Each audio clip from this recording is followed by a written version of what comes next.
Hare Krishna. Yeah, ఒక్క నిమిషం.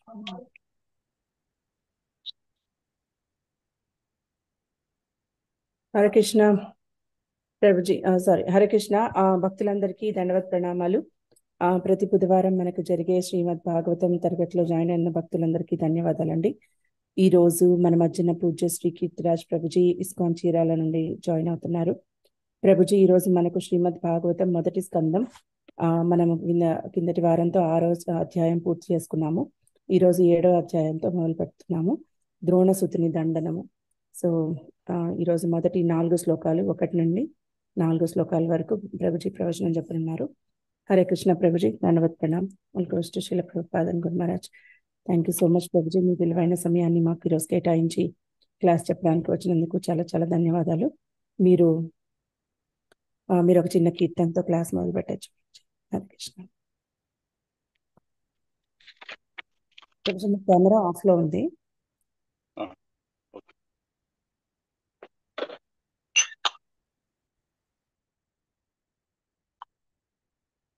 జయ రాధా మాధవ కుంజ బిహారీ గోపీజన వల్లభ గిరివరధారి యశోదనందన బ్రజ జనరంజన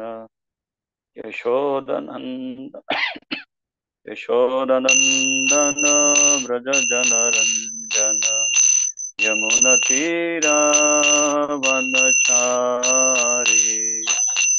యమున తీరావనచారి జయ రాధ మాధవ కుంజ బిహారీ జయ రాధ మాధవ కుంజ బిహారీ జయ గోపీ జన వల్లభ గిరివరధారి యశోదనందన బ్రజ జనరంజన యమున తీరావనచారి.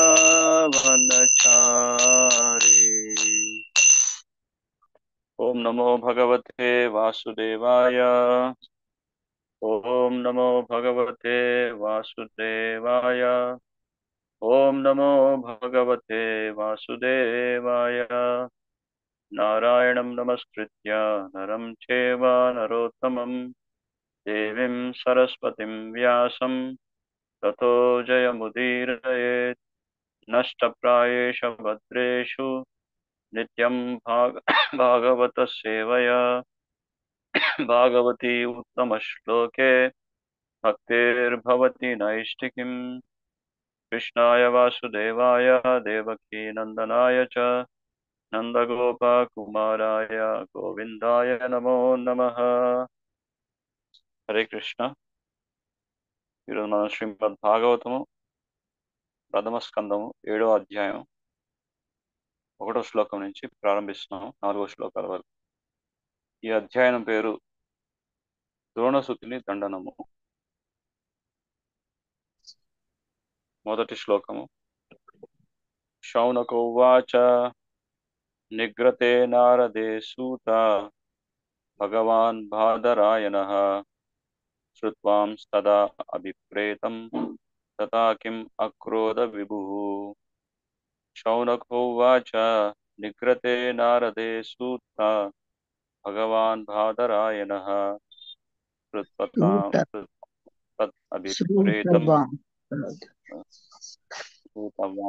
అభిప్రేతం తథా కిం అక్రోధ విభుః. తాత్పర్యము.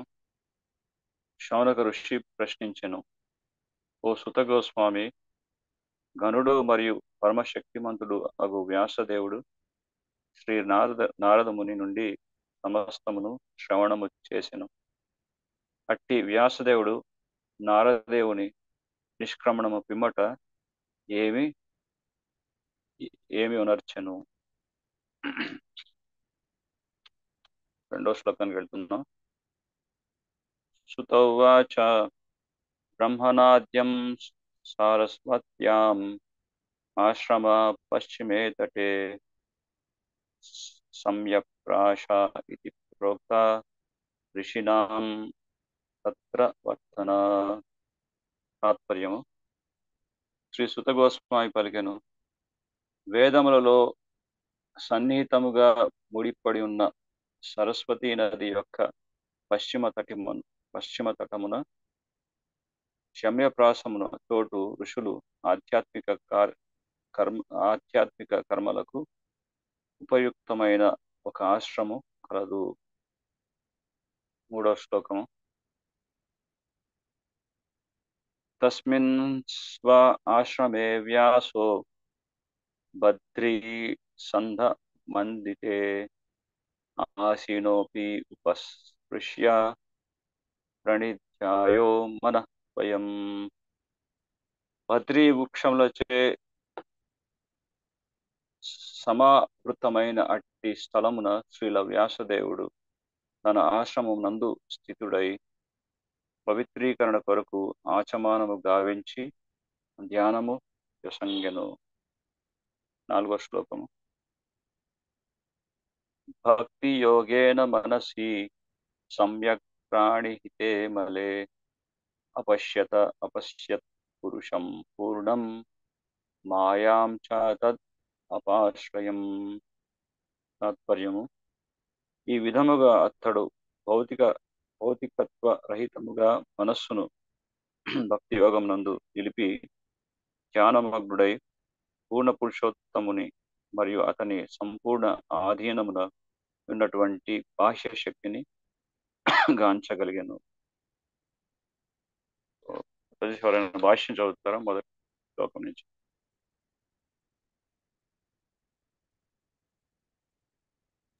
హరే కృష్ణ. నేను చదువుతాను ప్రభుజీ. భాష్యము: పరీక్షిన్ మహారాజు తన తల్లి గర్భమున మహాద్భుతముగా రక్షింపబడిన వైనముతో శ్రీమద్ భాగవత వర్ణనము ఈ అధ్యాయమునందు ఆరంభమగుచున్నది. ద్రోణాచార్యుని తనయుడైన ద్రౌణి అశ్వత్థామచే అట్టి ఉత్పాతము కలిగి ఉండెను. అతడు నిద్రించుచున్న 5 ద్రౌపది తనయులను వధించి అర్జునునిచే శిక్షింపబడెను. ఈ శ్రీమద్ భాగవతమును రచించుటకు మొదలు శ్రీ వ్యాసదేవుడు పూర్ణ సత్యమును భక్తితో సమాధి మగ్నుడై అనుభూతమునర్చుకొనెను. 2వ శ్లోకం ఎవరైనా చదువుతారా మాతాజీ? ప్రభుజీ చదవమంటారా మాతాజీ? 2వ శ్లోకం భాష్యం చదవండి మాతాజీ. హరే కృష్ణ ప్రభుజీ. సూత గోస్వామి పలికను, వేదములతో సన్నిహితముగా ముడిపడి ఉన్న సరస్వతీ నది యొక్క పశ్చిమ తటమున శ్రామ్యాప్రాసమున చోట ఋషులు ఆధ్యాత్మిక కర్మలకు ఉపయుక్తమై ఒక ఆశ్రమం కలదు. భాష్యము: ఆధ్యాత్మిక జ్ఞాన పురోగతి కొరకై తగిన వాతావరణము మరియు ప్రదేశములు ఎంతేనే అవసరము. సరస్వతీ నది యొక్క పశ్చిమ తటమున అట్టి ప్రయోజనమునకు అత్యంత అనుకూలమైనట్టిది. ఈ ప్రాంతమున శమ్యాప్రాసమను చోట వ్యాసదేవుని ఆశ్రమము కలదు. శీలా వ్యాసదేవుడు గృహస్థుడైనను అతని వానస్థానము ఆశ్రమముగా పిలువబడుచున్నది. ఆశ్రమమనగా ఆధ్యాత్మిక సాధనయే అత్యంత ప్రధానమైనదిగా భావించబడు స్థానమని భావము. ఈ ప్రదేశము గృహస్థునకు చెందినదా లేక సన్యాసికి చెందినదా అనడి విషయము ముఖ్యమైనది కాదు. అనగా జీవనమందలి ప్రతి స్థితియును ఒక ఆశ్రమమే అగు రీతిలో సమస్త వర్ణాశ్రమ ధర్మము రచింపబడినది. దీని భావము సర్వులకు ఆధ్యాత్మిక సాధనయే ముఖ్యమైనట్టిది. అనగా బ్రహ్మచారులు, గృహస్థులు, వానప్రస్థానులు, సన్యాసులనడి సర్వాశ్రమముల వారు పరతత్వానుభూతి అనడి ఒక జీవిత లక్ష్యమును సంబంధించిన వారలై ఉన్నారు. ఈ విధముగా ఆధ్యాత్మిక సాధనకు సంబంధించినంత వరకు ఏ ఆశ్రమ వారును తక్కువ ప్రాముఖ్యము కలిగి లేరు. వైరాగ్యముపై ఆధారపడియే ఆచార్య రీత్యా వాటి నడుమ భేదము కల్పింపబడును. ఆచరణాత్మక త్యాగము కలిగి ఉన్నందునే సన్యాసులకు ఉన్నత స్థానము వసగబడుచున్నది.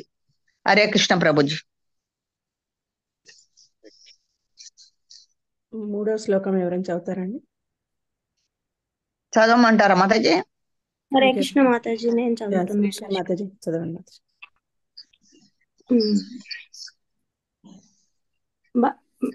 బదరీ వృక్షములచే సమావృతమైన అట్టి స్థలమున స్త్రీల వ్యాసుదేవుడు తన ఆశ్రయమునందు ఆసీనుడై ఈ పవిత్రీకరణము కొరకు ఆచమనము గావించి ధ్యానమగ్నుడయ్యను. భాష్యము: ఆ విధముగా తన గురువైన స్త్రీల నారదుని ఆదేశములను అనుసరించి వ్యాసదేవుడు ధ్యానమునకు అనువైన అట్టి దివ్య ప్రదేశమును మనస్సున కేంద్రీకరించెను. థ్యాంక్ యూ మాతాజీ. నాలుగో శ్లోకం మాతాజీ. కంటిన్యూ చేయమంటారా మాతాజీ? చేయండి మాతాజీ. ఆ విధముగా అతడు భౌతికత్వ రహితముగా మనస్సును భక్తి యోగమునందు నిలిపి ధ్యానమగ్నుడై పూర్ణ పురుషోత్తముని మరియు అతని సంపూర్ణ ఉన్నటువంటి బాహ్య శక్తిని గాంచగలిగెను. భాష్యము: పరతత్వమును గూర్చిన పూర్ణ అవగాహనము కేవలము భక్తి యోగము చేతనే సాధ్యము కాగలదు. ఈ విషయము భగవద్గీత యందును ధృవపరచబడినది. పరతత్వమైన శ్రీకృష్ణ భగవానుని కేవలము భక్తియుత సేవా విధానము ద్వారానే మనుషుడు సంపూర్ణముగా అనుభూతిని ఉనర్చగలడు. అట్టి పూర్ణ జ్ఞానము ద్వారానే అతడు భగవద్ధామమును ప్రవేశింపగలడు. నిరాకార బ్రహ్మానుభవము లేదా పరమాత్మానుభవముల ద్వారా వనగూడెడి పరతత్వము అసంపూర్ణానుభవము భగవద్ధ్యాజ్యమున ప్రవేశించుటకు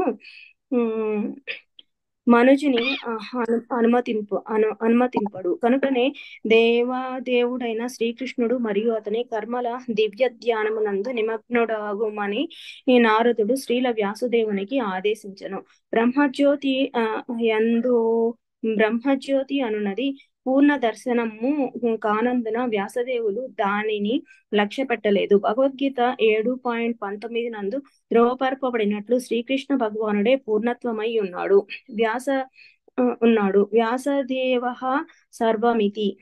దేవదేవుడైన వ్యాసదేవుడు ఉజ్వల సువర్ణమయ కాంతి కలిగిన హిరణ్యమయ పాత్రమనడి నిరాకార బ్రహ్మ అచ్ఛేదనచే కప్పబడి ఉన్నాడని భగవానుని కరుణచే అట్టి ఆచ్ఛాదనము తొలగినప్పుడే తన పరతత్వము యొక్క నిజ దర్శనము కలుగగలదనియు ఉపనిషత్తుల యందు తెలుపబడినది. ఈ శ్లోకమున పరతత్వము పురుషునిగా వర్ణింపబడినాడు. ఈ విధముగా పరతత్వమైన భగవానుడు పలు వేద శాస్త్రములందును వర్ణింపబడినాడు. అతడే భగవద్గీత యందు నిత్యునిగా మరియు ఆది పురుషునిగా ధృవపరపబడినాడు. అనగా పరతత్వమైన భగవానుడు పూర్ణ పురుషుడు. అట్టి దివ్య పురుషుడు పలు విధములైన శక్తులను కలిగి ఉండును. వాని యందు అంతర్గత శక్తి, బహిర్గత శక్తి, తటస్థ శక్తి అనున్నవి ముఖ్యమైనవి. ఈ శ్లోకమునందు తెలుపబడిన శక్తి బహిర్గత శక్తి అంధకారముతో పోల్చబడినది. కానీ అట్టి బాహ్య శక్తి పూర్ణ పురుషుడైన శ్రీకృష్ణుని సంపూర్ణ అధీనమున నిలిచి ఉన్నదని ఆపాశ్రమం అను పదమును సూచించుచున్నది. సంపూర్ణ అధీనమును నిలిచియున్నందున ఆపాశ్రమం అను పదము సూచించుచున్నది. అంతరంగిక శక్తియు మాయగానే పిలువబడినను ఆధ్యాత్మికత ఎందే ప్రదర్శింపబడినది కావున అది ఆధ్యాత్మిక మాయ అయి ఉన్నది. అటువంటి ఆధ్యాత్మిక శక్తి యొక్క ఆశ్రమమున నిలిచినచో అజ్ఞానాంధకారము క్షణములో నశించిపోగలదు. ఆత్మారాములైన వారు, సమాధి యందు మగ్నులైనటువంటి వారు కూడా ఈ మాయనే ఆంతరింగిక శక్తి ఆశ్రయింతురు. ఆధ్యాత్మిక కాంతి తేజముతో అంధకారమునకు తావులేనట్లుగా భక్తియుత సేవ, భక్తి యోగమే ఆంతరంగిక శక్తి యొక్క కర్మ అయి ఉన్నందున అచ్చట భౌతిక శక్తికి, న్యూనత శక్తికి తావు లేకుండును. అటువంటి అంతర్గత శక్తి నిరాకార బ్రహ్మానుభవంలో కలిగడి బ్రహ్మానంద బ్రహ్మానందము కన్నను ఘనమైనట్టిది. నిరాకార బ్రహ్మజ్యోతి కూడా పరతత్వమైన శ్రీకృష్ణ భగవాను నుండి కలిగడి ఒక వ్యక్తీకరణమని భగవద్గీత యందు తెలుపబడినది. రాబో శ్లోకములలో వివరింపబడినట్లుగా స్వయంగా శ్రీకృష్ణ భగవానుడు తప్ప వేరెవ్వరునూ పరమ పురుషుడు కాజాలరు. హరే కృష్ణ. మాతాజీ. థ్యాంక్ యూ మాతాజీ. హరే కృష్ణ. హరే కృష్ణ ప్రభుజీ. ప్రభుజీ మీరు మ్యూట్ లో ఉన్నారు. హరే కృష్ణ. నమో ఓం విష్ణుపాదాయ కృష్ణపృష్ఠాయ భూతలే శ్రీమతే భక్తి వేదాంత స్వామినితి నామినే. నమస్తే సరస్వతీ దేవి గౌరవాది ప్రచారిణి నిర్విశేష శూన్యవాది పాశ్చాత్య దేశధారిణి. జయ శ్రీకృష్ణ చైతన్య ప్రభు నిత్యానంద శ్రీ అద్వైత గదాధార శ్రీవాసాది గౌర భక్త వృంద. హరే కృష్ణ కృష్ణ కృష్ణ హరే హరే, హరే రామ రామ రామ హరే హరే. హరే కృష్ణ.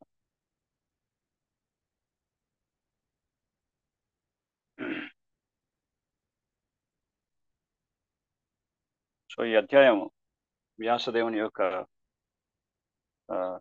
వ్యాసదేవుడు ఏదైతే భాగవతాన్ని రచించారో ఆయన ఆ రచించడానికి ఏ విధంగా స్ఫూర్తి పొంది ఉన్నారనేటువంటి విషయాన్ని, ఆ కథని మనకి ఈ భాగవతంలో వర్ణిస్తున్నారు ఈ అధ్యాయంలో. వేదవ్యాసులు వారు కృష్ణ ద్వైపాయన వ్యాస, ఆయన ద్వాపర యుగంలో అవతరించారు. పరాశరముని మరియు సత్యవతికి కనుక ద్వైపాయన వ్యాస. ఆయన శ్రీమద్ భాగవతాన్ని రచించక పూర్వం ఆయన వేదాలన్నీ కూడా రచించి ఉన్నారు. మొదట వేదం అనేది ఒకటే ఉండేది, యజుర్వేదం. దాన్ని 4 విధాలుగా విభజించి ఋగ్వేదులు, సామ, అథర్వ వేదాలు అనేవి ఆయన రచించారు. సో ఈ వేదాలని రచించి ఆయన తన అనుయాయులు ఎవరైతే ఉన్నారో, తన శిష్యులు ఎవరైతే ఉన్నారో వారికి ఒక్కొక్క వేదాన్ని అప్పచెప్పడం కూడా జరిగింది. ముఖ్యంగా ఈ ఋగ్వేదం వచ్చేసి పైల ఋషి ఆయనకి దీన్ని బోధించారు. అలాగే సామవేదం వచ్చేసి జమిని అనేటువంటి ఆ ఋషికి ఆయన బోధించారు. యజుర్వేదం వచ్చేసి వైశంపాయన అనేటువంటి ఆ ఋషికి ఆయన అందజేశారు. అలాగే అథర్వ వేదం వచ్చేసి అంగీర ఋషికి ఆయన అందించారు. ఇక ఆయన పురాణాలు కూడా రచించారంటే మహాభారతం. ఇక ఆ పురాణాలన్నీ కూడా రోమహర్ష మహర్షికి అందించారు. సుత గోస్వామి యొక్క తండ్రి గారు అయినటువంటి రోమహర్షికి అందజేశారు. సో ఆ విధంగా ఈ జ్ఞానాన్ని తన శిష్యులకి అందజేయడంతో వాళ్ళు ఈ జ్ఞానాన్ని ఒక పరంపరాగతంగా వారి శిష్యులకి బోధించడం, వాటి మీద వివిధమైనటువంటి వ్యాఖ్యలు రాయడం, ఆ వేదాలు అనేవి శాఖోపశాఖలుగా వేద వృక్షంగా ఏర్పడింది. అంటే ఆ వేదాల్లో ఎన్నో శాఖలు ఉన్నాయి. కర్మకాండ, జ్ఞానకాండ, ఉపాసనా కాండ, ఇవన్నీ కూడా వేదాల్లో ఉన్నాయి. ఆ వేదం అంటే సమస్త జ్ఞానం. సో ఈ విధంగా మహాభారతం వచ్చేసి పురాణాలు ఏవైతే ఉన్నాయో వీటిని పంచమ వేదం అంటారు. ఇవి ముఖ్యంగా స్త్రీ శూద్ర ద్విజబంధువునాం. ద్విజబంధువులు అంటే ఉన్నతమైనటువంటి పరివారంలో జన్మించినప్పటికీ కూడా ఇంకా ఆ యోగ్యత సంపాదించినటువంటి వాడు, అటువంటి వాడి కోసం అనేది మహాభారతం అనేది ఆయన చెప్పి ఉన్నారు. సో ఇవన్నీ కూడా ఎంతో నిర్విరామంగా ఆయన వీటన్నిటిని వ్యాఖ్యానం చేసి ఆయన అవన్నీ రచించినప్పటికీ కూడా ప్రజల యొక్క సంక్షేమాన్ని దృష్టిలో పెట్టుకుని, వాళ్ళ యొక్క శ్రేయస్ని దృష్టిలో పెట్టుకుని, వాళ్ళకి మంచి జరగాలి, వాళ్ళకి మేలు జరగాలని చెప్పేసి ఇటువంటి ఈ సాహిత్యాలన్నీ కూడా ఆయన రచించి అందజేసినప్పటికీ కూడా ఆయన మనసులో ఏదో ఒక రకమైనటువంటి అసంతృప్తి అనేది మిగిలింది. సో ఈ అసంతృప్తికి కారణం ఏమిటి? ఎందుకు ఈ విధంగా అసంతృప్తిగా ఉన్నాను, నాకు ఎందుకు సంతృప్తి కలగట్లేదు అన్ని రచించిన తర్వాత అని చెప్పి ఆయన ఆ విధంగా మదన పడుతున్నాడు మనసులో. ఆయన ఇంత గొప్ప సాహిత్యాలన్నిటి కూడా రచించాడు, కానీ ఇంకా ఎందుకు సంతృష్టి కలగట్లేదు. సో ఒకసారి నారద మహర్షుల వారు ఎప్పుడైతే ఆయన కలవడం జరుగుతుందో అప్పుడు నారద మహర్షికి తన యొక్క సమస్యని వెల్లడి చేస్తారు. ఋషివర్య, నేను మిమ్మల్ని వేడుకుంటున్నాను, నా యొక్క అసంతృష్టికి కారణం ఏంటో చెప్పండి. నేను ఇవన్నీ రచించుకున్నాను, అయినప్పటికీ కూడా సంతృప్తి కలగట్లేదు నా మనసుకి అని చెప్పి ప్రశ్నించాడు. ఆ విషయాన్ని విన్నటువంటి వారి గురుగారు అయినటువంటి నారద మహర్షుల వారు ఆయన అసంతుష్టి కారణం ఏంటంటే విషయాన్ని బహిర్గతం చేస్తారు. ఆయన ఏమని చెప్తారంటే, మీరు ప్రత్యేకించి ఈ దివ్యమైనటువంటి లక్షణాలతో ఉన్నటువంటి భగవతత్వాన్ని, అంటే భగవంతుడికి సంబంధించినటువంటి అద్భుతమైనటువంటి లీలల్ని మీరు వర్ణించలేదు. అందుకే అదే మీకు అంత అసంతృష్టికి కారణం అవుతుంది, మీరు సంతృప్తి కలగకపోవడానికి కారణం అదే అని చెప్పి దాన్ని తెలియజేశారు. సో ఇక్కడ మనకి వేదాలైనా సరే, రామాయణం అయినా సరే, పురాణం అయినా సరే, ఇక్కడ ఏమని చెప్తున్నారంటే, వేదైశ్చ రామాయణం చైవ పురాణే భారతో తథా ఆద్వ అంతచ మధ్యే చ హరి సర్వత్ర గీయతే. వైదిక సాహిత్యంలో కానీ, పురాణాల్లో, రామాయణంలో కానీ, మహాభారతంలో కానీ, ఈ శాస్త్రాలన్నింటిలో కూడా ఆదౌ అంతే చ మధ్యే చ అంటే ప్రారంభం నుంచి మధ్యలో కానీ అంతిమంలో కానీ హరి సర్వత్ర గీయతే, హరి అనేటువంటి వాడు కీర్తింపబడి ఉన్నాడు, హరిని కీర్తించవలసి ఉంటుంది అని చెప్పారు. అలాగే భగవంతుడు కూడా అదే విషయాన్ని చెప్తారు, వేదైశ్చ సర్వేరహమేవ వేద్యం అంటే వేదాల యొక్క చర్మ లక్ష్యం ఏంటి? నన్ను అర్థం చేసుకోవాలి, నన్ను పూర్తిగా సంపూర్ణంగా తెలుసుకొని ఉండాలని చెప్పి భగవంతుడు కూడా ఆ విషయం చెప్పారు. సో ఈ విధంగా వేదాల యొక్క చర్మ లక్ష్యం భగవంతుని సాక్షాత్కరించుకోవడమే, అదే వేదం యొక్క చర్మ లక్ష్యం. అటువంటి భగవంతుడి గురించి ఆయన ప్రత్యేకించి రచించి ఉండలేదు కాబట్టి అది అతనికి అసంతృష్టికి కారణమైంది. సో అప్పుడు నారద మహర్షులు వారు ఎప్పుడైతే ఆయనకి ఆజ్ఞాపిస్తారో, మీరు పూర్తిగా ధ్యానమగ్నులై మీ మనసుని భగవంతుడి మీద కేంద్రీకరిస్తూ భగవంతుడి యొక్క స్వరూపం మీద, ఇక్కడ ఏంటంటే భగవంతుడి మీద అంటే ఏదో భగవంతుడి శరీరం నుంచి ఉద్భవించేటటువంటి కాంతిలో, లేకపోతే ఇంకా మరేదో కాదు, సాక్షాత్తు భగవంతుడి యొక్క స్వరూపం మీద, భగవంతుడి యొక్క లీలల మీద. సో వాటి మీద మీరు పూర్తిగా ధ్యానమగ్నులై మీరు భగవంతుడి యొక్క లీలల్ని, ఆయన యొక్క గుణగణాలని, ఆయనని కీర్తించండి. దానికి సంబంధించినటువంటి ఒక రచన, ఒక సాహిత్యాన్ని మీరు రచించండి. సో ఆ సాహిత్యం అనేది ఎవరైతే ఈ ధర్మ అర్థ కామ మోక్షాలు అనేవి పొందడమే కాకుండా భగవత్ ప్రేమని పొందేటటువంటి మార్గాన్ని మీరు సూచించండి అని చెప్తారు. అంటే ధర్మ అర్థ కామ మోక్షాలన్నీ కూడా వేదాల్లో ఆయన పూర్వం రచించబడినటువంటి వాటిలో ఈ 4 పురుషార్థాల గురించి స్పష్టంగా వివరించబడే ఉన్నవి. కానీ ప్రత్యేకించి భక్తి యోగం యొక్క విశిష్టత గురించి, భక్తి యోగం యొక్క ప్రాధాన్యత గురించి, అది కూడా శుద్ధమైనటువంటి భక్తి, ఎటువంటి మాలిన్యం లేకుండా కేవలం భగవంతుడి యొక్క ప్రీత్యర్థం కోసం చేసేటటువంటి ఆ భక్తి కార్యాల గురించి, ఆ భగవంతుడి గురించి, ఆ భాగవతోత్తముల గురించి ఆయన వర్ణించమని చెప్పడం జరుగుతుంది. సో అప్పుడు వ్యాసదేవులు వారు వారి గురుగారి యొక్క ఆజ్ఞని శిరసా వహిస్తూ ఆయన ఈ సాహిత్యాన్ని రచించడానికి సంసిద్ధులవుతారు. ముఖ్యంగా ధర్మ అర్థ కామ మోక్ష అంటే మోక్షం అనేది పొందడానికి అనేటువంటి ప్రయత్నం అందరూ ఉంటారు, కానీ మోక్షానికంటే మించింది ఒకటి ఉంది. అదేంటంటే భగవంతుడి యొక్క ప్రేమని పొంది ఉండడం. అది ఎలా సాధ్యం అవుతుందట? భగవంతుడి గురించి విన్నప్పుడే, శ్రద్ధగా భగవంతుడి యొక్క లీలలు, భగవంతుడి యొక్క కథామృతాన్ని శ్రవణం చేసినప్పుడే, ఆ శ్రవణ మాత్రం చేతనే మనకి భగవంతుడి యొక్క గొప్పతనం గురించి అర్థమవుతుంది. ఆయన పట్ల ఆ ప్రేమ అనేది మన హృదయంలో పెంపొందించుకునవచ్చు. సో ఈరోజు చదివినటువంటి మొట్టమొదటి అధ్యాయంలో ఈ మొట్టమొదటి శ్లోకం ఏదైతే ఉందో, ఇందులో శౌనక వాచ, శౌనక ఋషి, వీళ్ళంతా కూడా నైమిషరణ్యంలో ఉన్నటువంటి గొప్ప మహా ఋషులు అనమాట. సో శౌనకో వాచ నిగ్రతే నారదే సూత. ఏమడుగుతున్నారంటే, సో నారద మహర్షి నుంచి ఆ జ్ఞానాన్ని పరిపూర్ణంగా విన్న తర్వాత వ్యాసదేవులు వారు ఏం చేశారు, ఆయన ఏం చేయబోతున్నారు, ఆయన తర్వాత ఆదేశాన్ని తీసుకున్నారు. గురువుగారు ఆదేశం ఇస్తారు. ఆ ఆదేశాన్ని స్వీకరించిన తర్వాత ఆ శిష్యుడు అనేటువంటి వాడు ఆ ఆజ్ఞని ఏ విధంగా శిరసా వహిస్తాడనేటువంటి విషయాన్ని వాళ్ళు తెలుసుకోవడానికి కుతూహలం చూపిస్తున్నారు. సో ఈ విధంగా ఇది మొట్టమొదటి ప్రశ్న ఈ అధ్యాయంలో. సో వ్యాసదేవులు వారు ఈ ఈ ఋషులు ఎవరైతే ఉన్నారో శౌనకాది ఋషులు, శౌనక ఋషితో పాటు ఉన్నటువంటి మిగతా ఋషులు ఎవరైతే ఉన్నారో వాళ్ళు ఈ ప్రశ్న ఎవరితో అడుగుతున్నారంటే సుత గోస్వామిని అడుగుతున్నారు. సుత గోస్వామి అయితే మనకి తెలిసిన విషయం, ఎక్కువగా మనం చూస్తుంటాం, ఆధ్యాత్మిక గురువు స్వయంగా ఆయన ఉపస్థితుడైనప్పుడు ఎంతో ఉత్సాహభరితంగా గురువు గారు సేవ చేస్తుంటారు. శిష్యులంతా కూడా ఒక పెద్ద సందడి కనపడుతుంటుంది. అంత శిష్యులంతా రావడం, గురువు గారి ఆయన ఉన్నప్పుడు ఆయనకి సేవ చేయడం, అలా ఆయన చెప్పినటువంటి ప్రవచనాలు వినడం, ఆ విధంగా చక్కగా వాళ్ళు పాల్గొనడం అనేది చాలా ఉత్సాహభరితంగా ఉంటుంది. కానీ ఎప్పుడైతే గురుగారు వెళ్ళిపోతారో మళ్ళీ అంత ఉత్సాహం అనేది కనపడదు జనంలో, శిష్యుల్లో. ప్రభుపాదులు వారు ఒక సందర్భంలో అంటారు కూడా, నేను ఎప్పుడైతే వస్తానో అప్పుడే మందిరాలకి అప్పుడే అలంకరించినటువంటి విధంగా అప్పుడే పెయింట్ వేస్తారు, అవన్నీ చేస్తారు.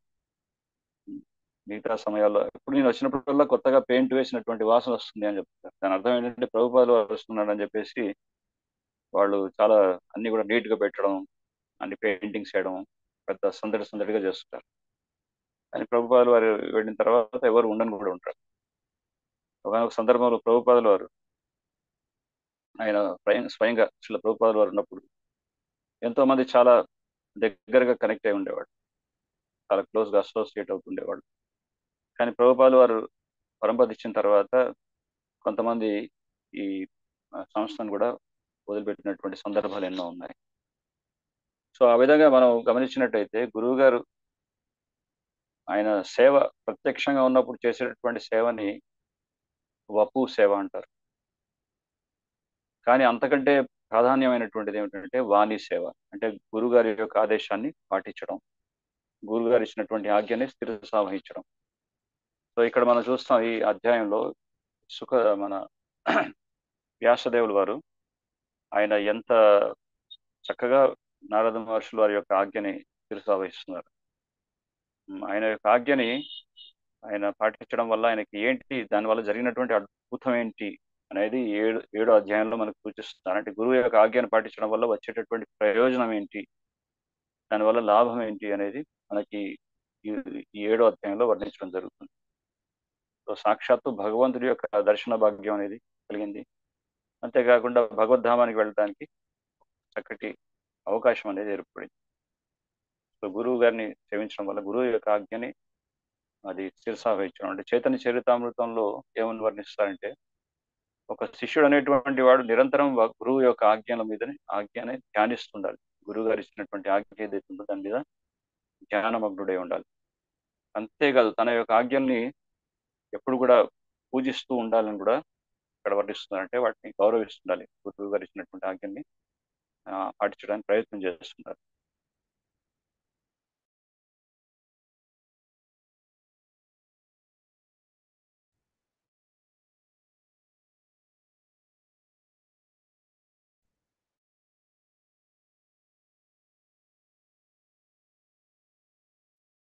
హరే కృష్ణ.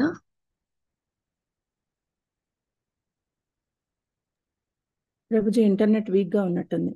అవును మాతాజీ, స్ట్రక్ అయిపోయింది.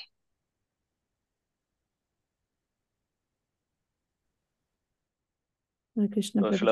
శిల వ్యాసదేవులు వారు ఆయన పెడుతున్నారు ఇక్కడ శ్రీమద్ భాగవతం. హరే కృష్ణ ప్రభుజీ, ఐ థింక్ మీరు వీడియో ఆఫ్ చేసేసి.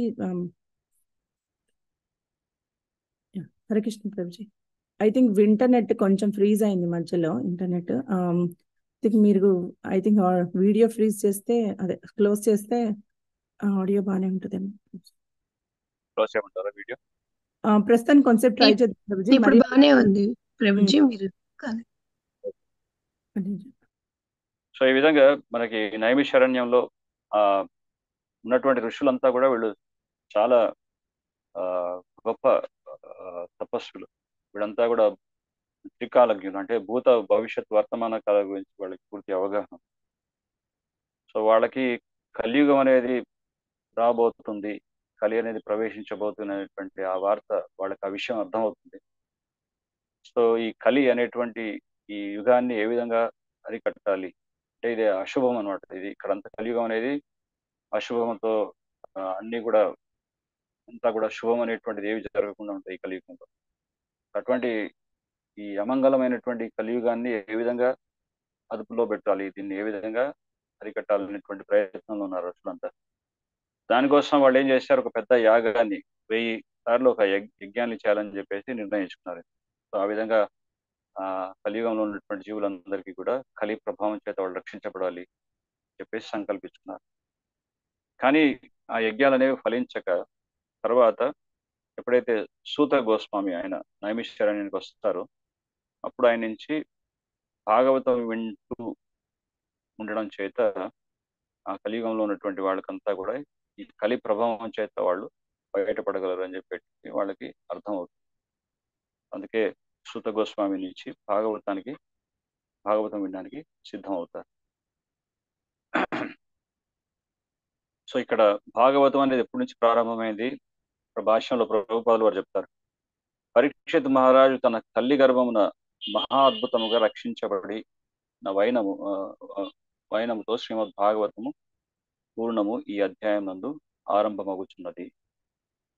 పరీక్షిత్ మహారాజు తల్లి గర్భంలో ఉండగా మహా అద్భుతంగా రక్షించబడ్డాడు. ఎప్పుడైతే ఈ ద్రోణసుతుడు అశ్వత్థామ ఈ బ్రహ్మాస్త్రాన్ని విడుస్తారో, అతి ప్రమాదకరమైనటువంటి అస్త్రం, సో ఆ అస్త్రం నుంచి రక్షిస్తారు ఎవరు, పరీక్షిత్ మహారాజు, కృష్ణుడు సాక్షాత్ భగవంతుడు. ఒక్కొక్కసారి పరీక్షిత్ అని పేరు ఎలా వచ్చిందట, ఎప్పుడైతే ఆయన భగవంతుడు ఉత్తర గర్భంలోకి ప్రవేశించారో అప్పుడు పరీక్షిత్ మహారాజు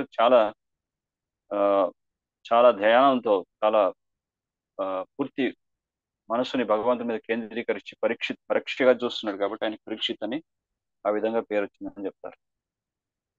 సో ఈ విధంగా పరీక్షిత్ మహారాజు భగవంతు చేత రక్షించబడ్డాడు. ఆయన 7 రోజులు చనిపోతాడు అనేటువంటి విషయం ఆయనకు తెలిసింది బ్రాహ్మణుడి యొక్క శాపం కారణం చేత. ఆ 7 రోజులు ఏం చేయాలి అని ఎప్పుడైతే ఆయన ప్రశ్నించాడో, మృత్యు అనే సమయం అనేది ఆసన్నమవుతున్నటువంటి ఆ సమయంలో అప్పుడు ఆయన భాగవతాన్ని సుఖదేవ గోస్వామి నుంచి వినాలనేటువంటి ఆ స్ఫూర్తి ఆయనకు కలిగింది. ఆ ఋషులంతా కూడా అదే విషయాన్ని ఆయన సూచిస్తారు. సో ఈ విధంగా ఆయన భాగవతాన్ని వినడం జరుగుతుంది. భాగవతం వేదవ్యాసుల వారు ఎప్పుడైతే ఆ భాగవత జ్ఞానాన్ని సాక్షాత్కరిస్తున్నారో జ్ఞానం ద్వారా ఆ జ్ఞానాన్ని తన కుమారుడైనటువంటి సుఖదేవ గోస్వామికి ఇవ్వడం జరుగుతుంది. సుఖదేవ గోస్వామి అదే జ్ఞానాన్ని పరీక్షిత్ మహారాజ్కి ఇవ్వడం జరుగుతుంది. సో ఇక్కడ ఈ మొదటి శ్లోకంలో వ్యాసదేవులు తన పూర్ణత్వ స్థితిలో భక్తిలో పూర్తిగా మగ్నుడైనటువంటి కారణం చేత ఈ అద్భుతం జరిగింది, భగవంతుడి యొక్క దర్శన భాగ్యం కలిగింది. ఆ విధంగా భాగవతాన్ని రచించడం అనేది ప్రారంభమవుతుంది అని చెప్తున్నారు. ఇక రెండో శ్లోకంలో సుతో వాచ, ఇక సుత గోస్వామి పలుకున్నారు, బ్రహ్మనాద్యం సారస్వత్యాం, అంటే ఇక్కడ బ్రహ్మనాద్యం వేదములు, ఇక్కడ ఎవరైతే ఈ మహాత్ములు మరియు భగవంతుడి యొక్క భక్తులు ఎవరైతే ఉంటారో వాళ్ళు ఒక సరైనటువంటి ఒక సక్రమమైనటువంటి ప్రదేశాన్ని ఎన్నుకున్నారు. శమ్యప్రాస, ఈ ప్రదేశంలో సరస్వతి నది యొక్క తీరం ఉంది. సో ఆ సరస్వతి నది యొక్క తటి దగ్గర వాళ్ళ యొక్క ఆశ్రమాలన్నీ కూడా ఏర్పరచుకున్నారు. సో ఇక్కడ భాష్యంలో ప్రభుపాదులు వారు రాస్తారు, ఈ పశ్చిమ వైపు ఉన్నటువంటి సరస్వతి నది తీరాన వాళ్ళ ఆశ్రమాలు ఏర్పరచుకున్నారు. సో ఈ ఆశ్రమ జీవితం అనేది అందరికీ కూడా అవసరం అని చెప్తున్నారు. జనరల్లీ ఆశ్రమం అంటే ఇమీడియట్ గా అందరికీ తట్టే ఆలోచన ఏంటంటే ఇది సాధువులు, సన్యాసులు, వైరాగ్య జీవితాన్ని గడుపుతున్నటువంటి వాళ్ళు మాత్రమే ఆశ్రమాల్లో ఉండాలని మామూలుగా సహజంగా జనులంతా అనుకుంటుంటారు. కానీ ఇక్కడ మనకి స్పష్టంగా ప్రభుపాదులు వారి భాష్యంలో ఏం చెప్తున్నారంటే ఆశ్రమం అనేది అన్ని వర్ణాలకి, అన్ని ఆశ్రమాలు చెందినటువంటి వారికి ఆశ్రమ జీవితం అనేది తప్పనిసరి అని చెప్తున్నారు. ఎందుకంటే ఆశ్రమం అంటే ఏమిటి, ఆశ్రమం అంటే అక్కడ భగవంతుని కేంద్రంగా ఏర్పరచుకొని భగవంతుడి యొక్క ప్రీత్యర్థం కోసం చేసేటటువంటి కార్యాలు, ఆ కుటుంబ సమేతంగా కుటుంబ సదస్సులంతా కూడా భగవంతుడి యొక్క సంతృప్తి కోసం ఎప్పుడైతే కార్యకలాపాలు చేస్తుంటారో అదే ఆశ్రమ జీవితం అనబడు. ఎప్పుడైతే ఒకరు వివాహం చేసుకున్న తర్వాత వాళ్ళ యొక్క గృహంలో భగవంతుడి యొక్క సంతృప్తి కోసం కార్యాలు చేయకుండా, వైష్ణవుల్ని భక్తుల్ని ఆహ్వానించకుండా, భక్తుల యొక్క సాంగత్యం తీసుకోకుండా ఏదో జీవితాన్ని గడిపేస్తుంటే అది ఒక అంధకూపంతో సమానం అని చెప్తారు.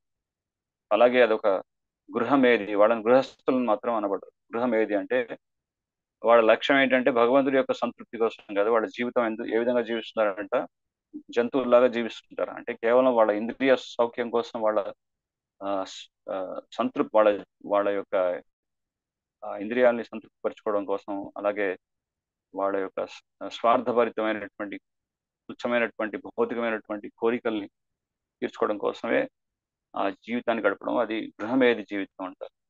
అందుకే బ్రహ్మచారి ఆశ్రమం అనబడుతుంది. గృహస్థ జీవనంలో కూడా గృహస్థుడు కూడా ఉండాల్సింది ఆశ్రమంలోనే. అలాగే వానప్రస్థ ఆశ్రమం, అలాగే సన్యాసాశ్రమం అని చెప్పేసి 4 ఆశ్రమాలు కూడా ఇక్కడ చెప్పడం జరుగుతుంది. ఈ వర్ణాశ్రమ వ్యవస్థలో ముఖ్యంగా దైవీ వర్ణాశ్రమ పద్ధతి అనేది హరి యొక్క సంతృప్తి కోసం చేసే కార్యాలన్నీ కూడా ఎవరు వర్ణాల్లో వాళ్ళు ఉంటూ ఆ హరి సంతృప్తి కోసం ఎప్పుడైతే కార్యకలాపాలన్నీ చేస్తారో దాన్నే దైవీ వర్ణాశ్రమ పద్ధతి అంటారు. సో ఇక్కడ ఈ ఆశ్రమంలో భగవంతుడి కనెక్షన్తో అందరూ ఉంటారు. ఆ విధంగా వాళ్ళు పవిత్రీకరణ మార్గాన్ని, వాళ్ళ మనసుని పవిత్రీకరణ చేసుకోవడమే కాకుండా ఆ విధంగా వాళ్ళ మానవ జన్మని సఫలీకృతం చేస్తారు. సో ఇక్కడ ఒక అనుకూలమైనటువంటి ప్రదేశం అనేది అత్యంత అవసరం అని చెప్తున్నారు. అంటే ఈ యొక్క తీర్థస్థానంలో, ఒక పవిత్రమైనటువంటి స్థానంలో. సో వేదవ్యాసుల వారు ఈ ప్రదేశాన్ని ఎన్నుకున్నారు. ఇది చాలా ముఖ్యమైనటువంటి అంశం అని చెప్తున్నారు. వైరాగ్యంపై ఆధారపడే ఆచార రీత్యా వాటి నడుమ భేదము కల్పించబడుచున్నాం. సో ఈ ఆశ్రమాల మధ్య భేదాలు అనేవి ఏ విధంగా ఉంటాయట, వాటిలో ఉన్నటువంటి తారతమ్యాలు అనేవి ఎలా దేని మీద ఆధారపడి ఉంటాయట, ఆ వైరాగ్యం అనేటువంటి దాని మీద ఆధారపడి ఉంటుంది అని చెప్పి ప్రభుపాదుల వారు భాష్యంలో చెప్తున్నారు. అంటే సన్యాసాశ్రమం అనేది చాలా ఉన్నతమైనటువంటి ఆశ్రమం అని చెప్పి మనం చెప్తాం. ఎందుకు సన్యాసాశ్రమం అనేది ఎందుకు ఉన్నతమైంది, సన్యాసిని ఎందుకు గౌరవిస్తారు అందరూ, ఒక సాధుని ఎందుకు గౌరవిస్తారంటే ఆయన ఆ వైరాగ్య దశలో చాలా ఉత్తీర్ణత సాధించున్నాడు కాబట్టి, చాలా ఉన్నతంగా వైరాగ్యాన్ని అభ్యసిస్తున్నాడు కాబట్టి ఆయన గౌరవిస్తారు. సో ఆ విధంగా ఆ వైరాగ్యం అనే దాని మీద ఆధారపడి ఉంటుంది ఆశ్రమం యొక్క విభజన అనేది కూడా ఇక్కడ తెలియజేస్తున్నారు. ఆచరణాత్మక త్యాగమును కలిగి ఉందనే సన్యాసులకు ఉన్నత స్థానం వసంగబడుచున్నది. సో ఆ సన్యాసుల యొక్క ఆచరణ, వాళ్ళు చేసేటటువంటి త్యాగము, వాళ్ళు ఆచరించేటటువంటి వైరాగ్యం అనేది ఉన్నత స్థాయిలో ఉంటుంది కాబట్టి వాళ్ళకి గౌరవం అనేది ఇవ్వడం జరుగుతుంది. అలాగే వైరాగ్యము అనురాగము, ఇక్కడ 2 పదాల్లో కామన్ గా ఉన్నటువంటి పదం ఏమిటంటే రాగం, అనురాగము, వైరాగ్యము, రాగ అనే పదము కామన్ గా ఉన్నాయి ఈ 2 పదాల్లో. సో వైరాగ్యం అంటే ఏమిటి, భగవంతుడి మీద అనురాగాన్ని పరిపూర్ణంగా పెంచుకొని తద్వారా భౌతికమైనటువంటి సుఖ సంపదల్ని త్యజించడం, అది వైరాగ్యం అన్నప్పుడు. కానీ భగవంతుడి మీద అనురాగం లేకుండా ఏదైతే వైరాగ్యాన్ని అభ్యసిస్తాడానికి ప్రయత్నం చేస్తారు జనులు, అది కేవలం పలుగు వైరాగ్యం లాంటిది. ఎందుకంటే భగవంతుడి మీద భగవంతుడి యొక్క భక్తి కార్యాల మీద ఆసక్తులైనటువంటి వారే భౌతికమైనటువంటి ఆసక్తి నుంచి పూర్తిగా బయటికి రాగలరు. భగవంతుడి ప్రీత్యర్థం కోసే భక్తి కార్యాల మీద ఆసక్తి లేనప్పుడు వాళ్ళు వైరాగ్యాన్ని ప్రదర్శించలేరు, వైరాగ్యాన్ని అభ్యసించలేరు. అందుకే వైరాగ్య విద్య నిజ భక్తి యోగం అంటారు. అంటే నిజమైనటువంటి భక్తి అనేది భక్తి కార్యాలు చేయడం వల్లనే ఈ వైరాగ్యం అనేది సంభవిస్తుంటారు. సో ఆ విధంగా ప్రతి ఒక్క ఆశ్రమాల్లో చర్మ లక్ష్యం ఏంటంటే భగవంతుడి మీద అనురాగాన్ని, వాళ్ళ స్థానాల్లో వాళ్ళు ఉంటూ భగవంతుడి మీద అనురాగాన్ని పెంచుకోవడం. అందుకోసమే ఈ ఆశ్రమ జీవితం, అందుకోసమే ఈ వానప్రస్థ ఈ సారీ వర్ణాశ్రమ పద్ధతి అనేది కూడా అందుకోసమే కేటాయించబడింది. దానికి అనుకూలమైనటువంటి వాతావరణం కావాలి. ప్రభుపాదులు వారు అంటారు, అనుకూలమైనటువంటి వాతావరణం అంటే ఒక చక్కటి గ్రామీణమైనటువంటి వాతావరణం. అంటే ఎక్కడైతే వనములు ఉన్నాయో, వృక్షములు ఉన్నాయో, నది పుణ్యతీర్థాలు ఉన్నాయో, జలాశయాలు ఉన్నాయో, ప్రకృతికి దగ్గరగా ఉంటూ జీవనాన్ని కొనసాగించడం. ఎందుకంటే మనం ప్రకృతికి దగ్గరగా ఉన్నామంటే భగవంతుడి దగ్గరగా ఉన్నట్టే. ఎందుకంటే ఆ ప్రకృతిని సృష్టించినటువంటి వాడు భగవంతుడు. కానీ పట్టణాల్లో జీవించే విధానం ఎలా ఉంటుందంటే అది రజోగుణంతో ప్రేరితమైనటువంటిది. ఎందుకంటే పట్టణాల్లో ఎప్పుడు కూడా పురుకుల పరుగుల మీద ఉంటారు, ధనార్జన కోసం, సంపద కోసం. ఉదయం లేచినప్పటి నుంచి రాత్రి పగళ్ళు కష్టిస్తుంటారు, పరిగెడుతూ ఉంటారు. రజోగుణంతో ఉంటుంది పట్టణాల్లో ఉన్నటువంటి వాతావరణం. అలాగే ప్రభుపాదులు వారు అంటారు, ఈ బ్రాతల్ హౌసెస్ లైక్ ఈ వైన్ షాప్లు ఏవైతే ఉన్నాయో, ఈ మద్యాన్ని సేవించేటటువంటి ఈ ప్రదేశాలు, ఇవన్నీ కూడా తమో గుణంతో ప్రేరితమై ఉంటాయంట. అంటే అవన్నీ కూడా తామసిక లక్షణాలతో ఉంటాయి. ఇక్కడ ఉన్నటువంటి వాతావరణం కూడా తమో గుణంతో ఉంటుందన్నమాట. అందుకే ఆధ్యాత్మిక జీవితానికి ఇటువంటి ప్రదేశాలు అనేవి ఎన్నుకోవాలి. ప్రభుపాదులు వారు అన్నారు, ఈ వర్ణాశ్రమ వ్యవస్థ, ఈ దైవ వర్ణాశ్రమం అనేది ఎందుకు అవసరం అంటే, ఎందుకంటే సత్వగుణంలో రావడానికి ఒక భక్తుడైనటువంటి వాడు సత్వగుణంలో ఉంటూ సాధన చేయడానికి ఆయనకు ఒక వాతావరణం అంటూ కావాలి. లేదు నేను పట్టణాల్లో ఉంటానంటే పట్టణాలు అనేవి కేవలం ప్రచారం కోసం మాత్రమే. ఈ విషయాన్ని మనమంతా కూడా గ్రహించాలి. పట్టణాలు అనేటువంటి వాతావరణం అనేది కేవలం అక్కడ ఉన్నటువంటి ఆ బద్ధజీవులకి ఒక అవకాశాన్ని ఇవ్వడానికి, వాళ్ళకి భగవంతుడి గురించి తెలియజేయడానికి. కానీ పట్టణాలు అనేవి అనుకూలమైనటువంటి ప్రదేశాలు కాదు మన జీవనానికి. ఎందుకంటే ఆ వాతావరణంలో ఉంటూ మనం కూడా వాటి చేత ప్రభావితం అవుతాం. ఇంకా పట్టణాలు కనుక మందిరం ఉందనుకోండి, ఆ మందిరంతో కనెక్ట్ అయి ఉంటే అది కూడా అది శుద్ధ సత్వ స్థాయికి మనం తీసుకెళ్తాయి మందిరాలు కూడా. ఎందుకంటే అక్కడ వైకుంఠం అనేటువంటి వాతావరణం ఉంటుంది మందిరంలో. భగవంతుడి నిత్య సేవలు జరుగుతూ అక్కడ అహర్నిశలో భగవంతుడి యొక్క కథామృతం, అలాగే సంకీర్తన, ఇవన్నీ కూడా జరుగుతుంటాయి. కాబట్టి అది వైకుంఠం యొక్క వాతావరణంతో. సో అందుకే భక్తులు అనేటువంటి వాళ్ళు భక్తిలో ప్రగతి సాధించాలంటే ఎక్కడైతే నది ప్రవహిస్తుందో, నదీ తీరాన, మందిరం దగ్గర భక్తులు ఉన్నటువంటి, అన్నిటికంటే ముఖ్యమైనది భక్తులు ఉన్నటువంటి చోట వాళ్ళు నివాసం అనేది ఏర్పరచుకుంటారు. ఎందుకంటే ఒక బ్రాహ్మణుడు తను భగవంతుడి యొక్క ఆరాధన చేసేటప్పుడు భగవంతుడి నిత్య అభిషేకాలు చేయాలన్నా స్వచ్ఛమైనటువంటి జలం కావాలి. ఏదో వాటర్ ట్యాంక్ లో ఉన్నటువంటి వాటర్తో మనం భగవంతుడికి అభిషేకం చేయలేము. అది పవిత్రమైనటువంటి జలమే ఉండాలి. అందుకే నదులు ఉండాలి. అదేవిధంగా తన పవిత్రీకరణ కోసం కూడా స్నానం ఆచరించడానికి ఒక నది అవసరం. ఆ విధంగా ఆ నది ఒక ప్రవహించేటటువంటి నది మానవుడి యొక్క సర్వ అవసరాలను తీరుస్తుంది. ఆ విధంగా నదీ తీరాన ఉండాలి. అందుకే బ్రాహ్మణులు అనేటువంటి వాళ్ళు, భక్తులు అనేటువంటి వాళ్ళు ఈ నది సమీపంలో వాళ్ళ జీవనాన్ని కొనసాగించేవాళ్ళు. నది కానీ, సముద్రం కానీ, ఇటువంటి ప్రదేశాలు. అలాగే ఇక్కడ మనం చూస్తాం సారస్వతి, అంటే ఇది సరస్వతి నదీ తీరాన వ్యాస మహర్షి ఆయన యొక్క ఆశ్రమాన్ని ఏర్పరచుకున్నారు. ఇప్పటికీ మనం వెళ్తే అది ఇక్కడ ఉంది. మనకి దాన్ని 3వ శ్లోకంలో వర్ణిస్తారు. ఈరోజు చదివినటువంటి 3వ శ్లోకంలో చెప్తారు. సో అది ఎక్కడుందట, తస్మాత్ స్వ ఆశ్రమేన, ఈ ఆశ్రమం ఎక్కడుంది, తస్మాత్ స్వ ఆశ్రమే వ్యాసో బద్రీ సంద మందితే. ఇది బద్రికాశ్రమం వైపు ఉంది. బద్రికాశ్రమం. సో వ్యాసదేవులు వారు ఇప్పటికీ కూడా ఆయన చిరంజీవిగా బద్రికాశ్రమంలో, అక్కడ వ్యాస గుహ అనేది ఒక గుహ ఉంది. అక్కడ వ్యాసదేవులు వారు ఉన్నారు, ఇప్పటికీ ఉన్నారు.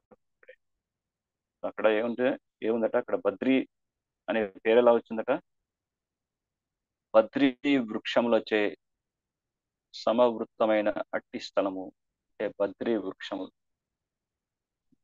ఇంగ్లీష్ లో అంటాం berries, surrounded by berry trees. So ఆ వృక్షాలన్నీ ఉన్నాయి కాబట్టి అందుకే ఆ పేరు వచ్చింది బద్రి వృక్షం. యాక్చువల్లీ లక్ష్మీదేవి పేరు కూడా బద్రి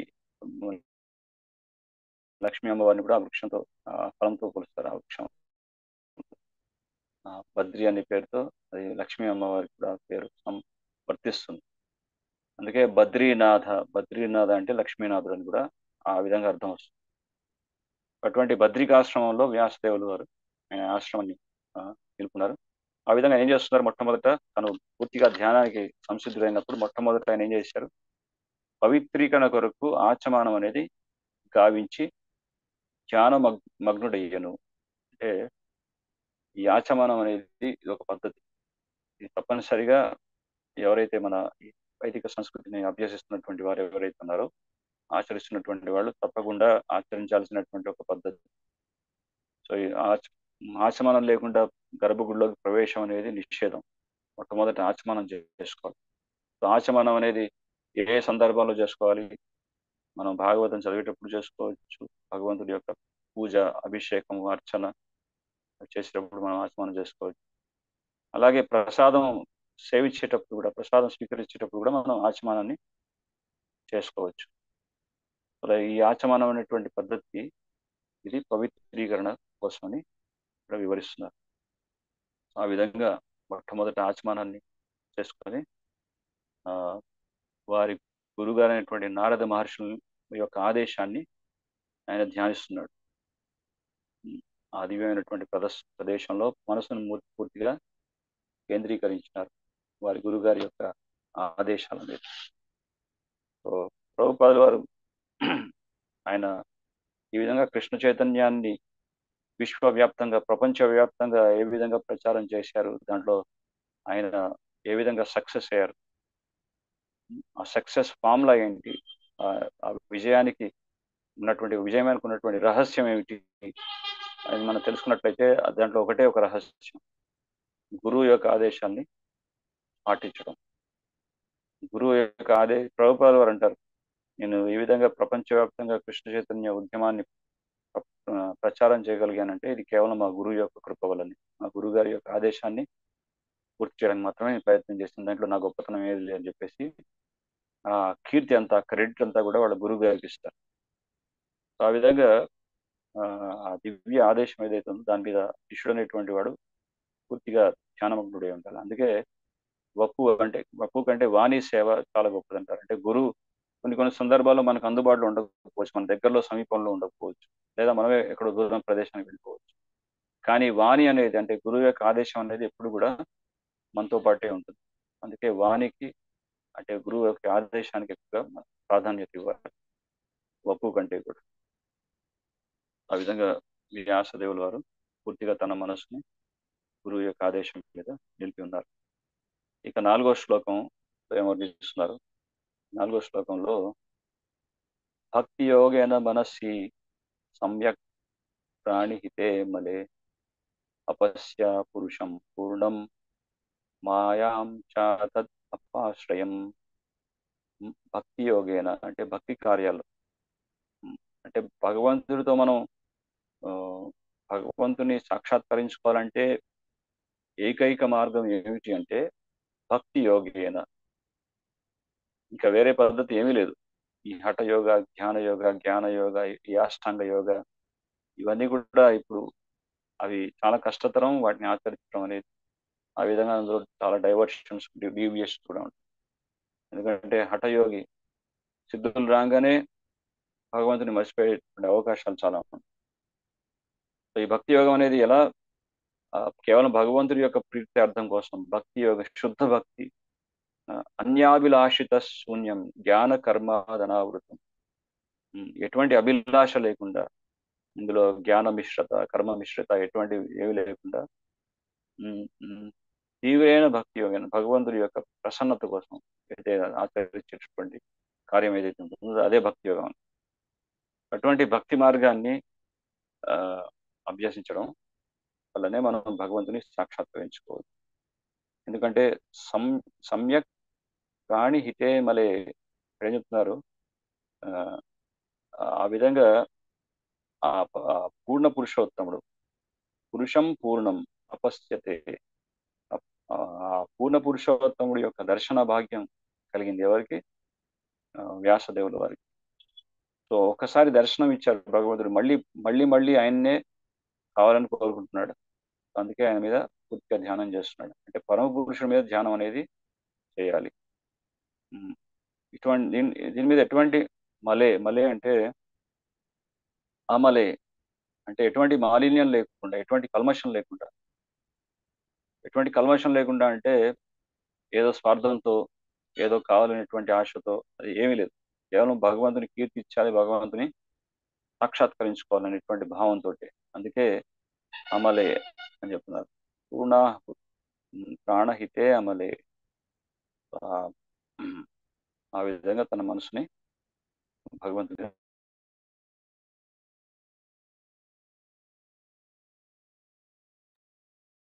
ఆలోచన. సో ఇక్కడ ఏం చెప్తున్నారు, ఆ విధంగా అతడు భౌతికాత్వరహితముగా మనస్సుని భక్తియోగమునందు నిలిపి ధ్యానమగ్ధై పూర్ణ పురుషోత్తముడు మరియు అతని సంపూర్ణ ఆధీనమున ఉన్నటువంటి బాహ్య శక్తిని గాంచగలిగాను. ఇక్కడ ఇంకో విషయం కూడా చెప్తున్నారు. ఎప్పుడైతే ఆయన భగవంతుని దర్శించుకున్నాడో, ఆ విధంగా ధ్యానమగ్నమైనటువంటి వ్యాసదేవుల వారికి భగవంతుడి యొక్క మాయాశక్తి కూడా, ఆ బాహ్య శక్తి కూడా కనపడింది అని చెప్తున్నారు. అంటే బాహ్య శక్తి ఎవరు అంటే భగవంతుడి యొక్క శక్తి. భగవంతుడి యొక్క శక్తి పరస్య శక్తి అంటే భగవంతుడికి ఎన్నో శక్తులు ఉన్నాయి. అందులో ఆంతరిక శక్తి, తటస్థ శక్తి, బహిరంగ శక్తి. ఈ బాహ్య శక్తి యొక్క ఆధీనంలో ఉన్నంత వరకు భగవంతుడికి శరణాగతి అవ్వడం అనేది సాధ్యపడదు.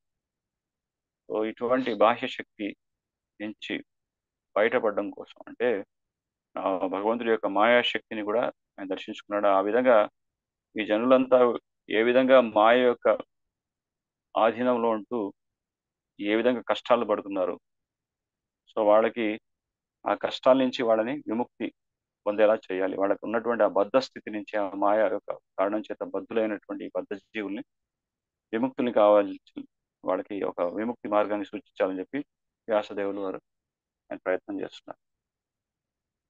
ఎప్పటి వరకు అయితే ఈ బహిరంగ శక్తి యొక్క ఆధీనంలో ఉంటారో ఇప్పటి వరకు బద్ధావస్థలోనే ఉంటారు జీవులంతా. అందుకే ఎవరైతే ఈ గొప్ప గొప్ప మహానుభావులు ఉంటారో, ఈ సాధువులు, వాళ్ళ యొక్క స్వలాభం కోసమే కదా, అంటే నేను మోక్షాన్ని పొందుతాను, నేను భగవంతుడి యొక్క ధామానికి వెళ్తాను, నాకు సరిపోతుంది అనేటువంటి భావనలోనే కాకుండా, వాళ్ళు ఎంతో మంది జీవులు కష్టిస్తున్నారు, ఎన్నో రకాలుగా ఇబ్బందులు పడుతున్నారు, మాయ కారణం చేత ఎంతో దుఃఖాన్ని అనుభవిస్తున్నారు. సో వాళ్ళకు కూడా దుఃఖాన్ని నుంచి ఉపశమనాన్ని కలిగించడానికి, వాళ్ళకు కూడా ఒక మార్గాన్ని సూచించడానికి ప్రయత్నం చేస్తున్నారు ఈ ఋషులంతా కూడా. అందుకే వాళ్ళని గొప్ప మహానుభావులు అన్నారు. వాళ్ళంతా కూడా పరదుఃఖ దుఃఖి అంటే ఇతరుల యొక్క దుఃఖాన్ని కూడా వాళ్ళ దుఃఖాలుగా భావిస్తూ ఆ విధంగా వాళ్ళకి ఒక మార్గాన్ని సూచిస్తారు. ఎందుకంటే భగవంతుడి యొక్క ఆశ్రయంలో ఉన్నటువంటి వాళ్ళు ఎప్పుడు కూడా సురక్షితంగా ఉంటారు. శ్రీల ప్రభుపాద వారు కూడా అందుకే ఆయన తను రాసినటువంటి భాగవతాన్ని, ఈ భగవద్గీత పుస్తకాన్ని విస్తృతంగా ప్రచారం చేయాలని చెప్పి సూచించారు. ఎందుకు ఈ జ్ఞానాన్ని కనుక ఈ జనులందరికీ పంచినట్లయితే వాళ్ళు భగవంతుడి గురించి తెలుసుకొని వాళ్ళ జీవితాన్ని ధన్యం చేసుకోవచ్చు. ఆ విధంగా ఈ జ్ఞానం వల్ల వాళ్ళకి బద్ధావస్థ నుంచి విముక్తి కలిగించబడుతుంది అని చెప్పి ఇక్కడ మనకి సూచిస్తున్నారు. అందుకే జ్ఞానం అనేది పంచడం అనేది, ప్రభుపాద వారు అంటారు, నన్ను సంతృప్తిపరచాలంటే మీరంతా కూడా ఈ పుస్తక వితరణ అనేది చేయాలని చెప్తారు. ఎందుకంటే ఈ పుస్తకాలు అనేవి కేవలం మామూలు బయట ఉన్నటువంటి ఒక నావల్స్ లాంటివి కాదు, ఏదో సాధారణమైనటువంటి పుస్తకాలు. ఇది పూర్తి భక్తితో, ఎంతో శ్రద్ధతో, భగవంతుడి మీద పరిపూర్ణమైనటువంటి విశ్వాసంతో రచించినటువంటి సాహిత్యాలు ఇవన్నీ. ప్రభుపాదుల వారు అంటే ఈ భాగవతం ఏదైతే మనం చదువుతున్నామో, భాగవతంలో ఉన్నటువంటి భాష్యాలన్నీ కూడా ఇవి నా యొక్క ఆనంద పారవశ్యాలని చెప్తున్నారు. My spiritual ecstasies. ఈ భాగవతంలో ఉన్నటువంటి భాష్యాలు చదవడం వల్ల మనకి భగవంతుడి పట్ల ప్రేమ అనేది అవుతుంది. సో ఈ విధంగా ఇక్కడ మరెన్నో విషయాలు చెప్తున్నారు మనకి. శ్రీకృష్ణ భగవానుడి కేవలం భక్తియుత సేవ విధానం ద్వారానే మనుజుడు సంపూర్ణముగా అనుభూతం అనర్చగలడు. సో భక్తియుత సేవ మాత్రమే ఒకటే మార్గం. అట్టి పూర్ణ జ్ఞానం ద్వారా అతడు భగవద్ధామమును ప్రవేశించగలడు. సో ఈ జ్ఞానం అనేది ఏ విధంగా ఉపయోగపడుతుంది? అతన్ని భగవంతుడి యొక్క సన్నిధికి చేరుస్తుంది, భగవంతుడి యొక్క ధామానికి చేరుస్తుంది. కానీ ఇక్కడ ఇంకొక విషయాన్ని కూడా చెప్తున్నారు. ఏంటంటే నిరాకార బ్రహ్మానుభవం లేదా పరమాత్మానుభవం ద్వారా వసంగిడి పరతత్వపు అసంపూర్ణ అనుభవము భగవద్ రాజ్యమును ప్రవేశించుటకు మనుషుడిని అనుమతింపదు. సో బ్రహ్మానుభవం అంటే అది కూడా భగవంతుడి యొక్క కాంతి. భగవంతుడి నుంచి శరీరం నుంచి ఉద్భవించేటటువంటి కాంతిని బ్రహ్మజ్యోతి అంటారు. అటువంటి బ్రహ్మానుభవాన్ని పొందినప్పటికీ, పరమాత్మానుభవాన్ని పొందినప్పటికీ అది అసంపూర్ణమైన.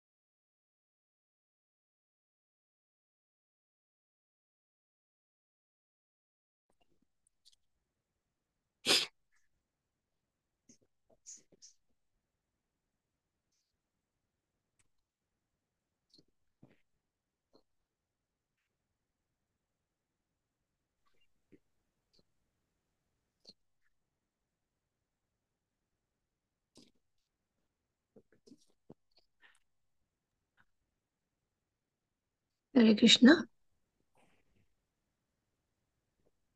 థింక్ ప్రభుజీ ఇంటర్నెట్ మళ్ళీ వీక్ అయినట్టు.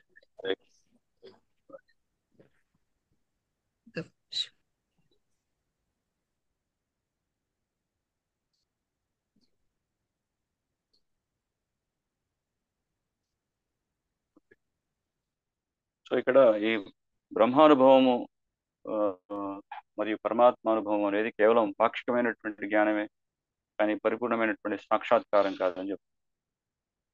ఎందుకంటే నిరాకార బ్రహ్మం మీద ధ్యానించే వాళ్ళు ఎవరైతే ఉంటారో వారు ఆఖరికి ఆ బ్రహ్మంలో ఐక్యం అవుతారు. అక్కడ ఆనందం అనేది లేదు, ఎందుకంటే అక్కడ ఓన్లీ కాంతి ఉంది, కానీ ఆనందాన్ని పంచుకోవడానికి భగవంతుడు లేరు, భక్తులు లేరు. సో భగవంతుడు ఆనందం అంటే భగవంతుడి సేవ ద్వారా, భక్తి కార్యాల ద్వారా పొందేది ఆనందం. భక్తి కార్యాలు లేవు కాబట్టి మళ్ళీ ఆ నిరాకార బ్రహ్మంలో ప్రవేశించినప్పటికీ మళ్ళీ పతనం అవుతుంది. అదేవిధంగా ఇక్కడ ఈ శ్లోకమునందు పరతత్వము పురుషునిగా వర్ణింపబడినది.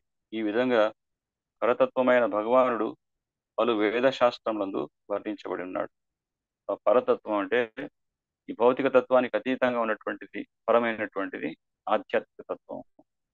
ఆ విధంగా ఈ వేద శాస్త్రాలన్నీ కూడా భగవంతుడి గురించి వర్ణించబడి ఉన్నాయి. సో వేదాల యొక్క చర్మ లక్ష్యం ఏమిటి అంటే భగవంతుని సాక్షాత్కరించుకోవడం, భగవంతుడి యొక్క కాంతిని కాదు, అందరి హృదయంలో ఉన్నటువంటి పరమాత్మని కాదు, పరిపూర్ణంగా భగవంతుడి సాక్షాత్కారం. సో ఆ విధంగా భగవంతుడు నిత్యునిగా మరియు ఆది పురుషునిగా వర్ణింపబడినాడు. సో భగవంతుడు ఎవరు? ఆయన నిత్యుడు. నిత్యో నిత్యానాం చేతనశ్చేతనానాం ఏకో బహునాం యో విదదాతి కామాన్. భగవంతుడు ఆయన నిత్యుడే, జీవుల నిత్యులే. కానీ అందులో ఉన్నటువంటి తేడా ఏంటి అంటే ఏకో బహునాం యో విదదాతి కామాన్. ఆ ఒక్క భగవంతుడు జీవుల యొక్క కోరికలన్నింటినీ కూడా ఆయన గమనిస్తూ వాళ్ళ కోరికలన్నీ కూడా భగవంతుడు ఒక్కడే తీర్చగలడు. అది భగవంతుడికి మాత్రమే సాధ్యం. అలాగే అట్టి దివ్య పురుషుడు వివిధమైనటువంటి శక్తులు కలిగి ఉండును. భగవంతుడికి ఎన్నో శక్తులు ఉంటాయి. అందులో ఆ శక్తులన్నీ మనం గతంలో కూడా చర్చించాం. భగవంతుడి యొక్క శక్తులు 3 విధాలుగా వివరించవచ్చని. ఒకటి ఆంతరిక శక్తి, రెండవది బహిరంగ శక్తి, మూడవది తటస్థ శక్తి. ఇవి ముఖ్యమైనటువంటి శక్తులు. సో ఈ శ్లోకంలో తెలుపబడినటువంటి శక్తి బాహ్య శక్తిగా అవగతమవుతున్నది. అంటే భగవంతుడి యొక్క బాహ్య శక్తి గురించి ఇక్కడ వర్ణిస్తున్నారు. ఈ విషయం ద్వారా కర్మలను గురించి వివరముల ద్వారా తెలియగలదు. సో మనం చేసే కార్యకలాపాల ద్వారా ఏ శక్తి యొక్క ఆధీనంలో ఉన్నాం, ఆధ్యాత్మిక కార్యాలు చేస్తున్నాం అంటే భగవంతుడి యొక్క ఆంతరిక శక్తి యొక్క ఆధీనంలో ఉండి కార్యాలు చేస్తున్నాం అన్నమాట. అలాగే భౌతికమైనటువంటి కార్యకలాపాలు ఏవైతే చేస్తున్నామో అవి భగవంతుడి యొక్క బాహ్య శక్తి ఆధ్వర్యంలో ఉంటూ ఆ కార్యకలాపాన్ని కూడా మనం చేస్తున్నటువంటి విధంగా ఇక్కడ సూచిస్తున్నారు. అంటే చేసేటటువంటి కార్యాల బట్టి ఆధారపడి ఉంటుంది అని చెప్తున్నారు. ఇక్కడ మళ్ళీ ఇంకొక ఉదాహరణ చెప్తున్నారు. చంద్రకాంతి చంద్రుని కూడి ఉండు చందనము ఆంతరిక శక్తి సదా భగవానుడే కూడి ఉండును. ఇక్కడ ఏం చెప్తున్నారంటే చంద్రుడు చంద్రుడు చంద్రుడితో పాటు ఆయన యొక్క కాంతి అనేది ఎప్పుడు కూడా కూడుకొనే ఉంటుంది. చంద్రుడి కాంతిని మనం వేరు చేయలేం. సో అదే విధంగా ఇక్కడ ఏం చెప్తున్నారంటే భగవంతుడి యొక్క శక్తులు కూడా భగవంతుడితో పాటే ఉంటాయి. ఇప్పుడు కూడా వాటిని ఎప్పుడు కూడా మనం వేరు చేయలేం. అందులో ముఖ్యంగా ఇక్కడ చెప్పేటటువంటి సూచించే ఉదాహరణ ఏదైతే ఉందో అది భగవంతుడి యొక్క ఆంతరంగిక శక్తి యొక్క ఉదాహరణ చూపిస్తారు. సో శక్తిమాన్.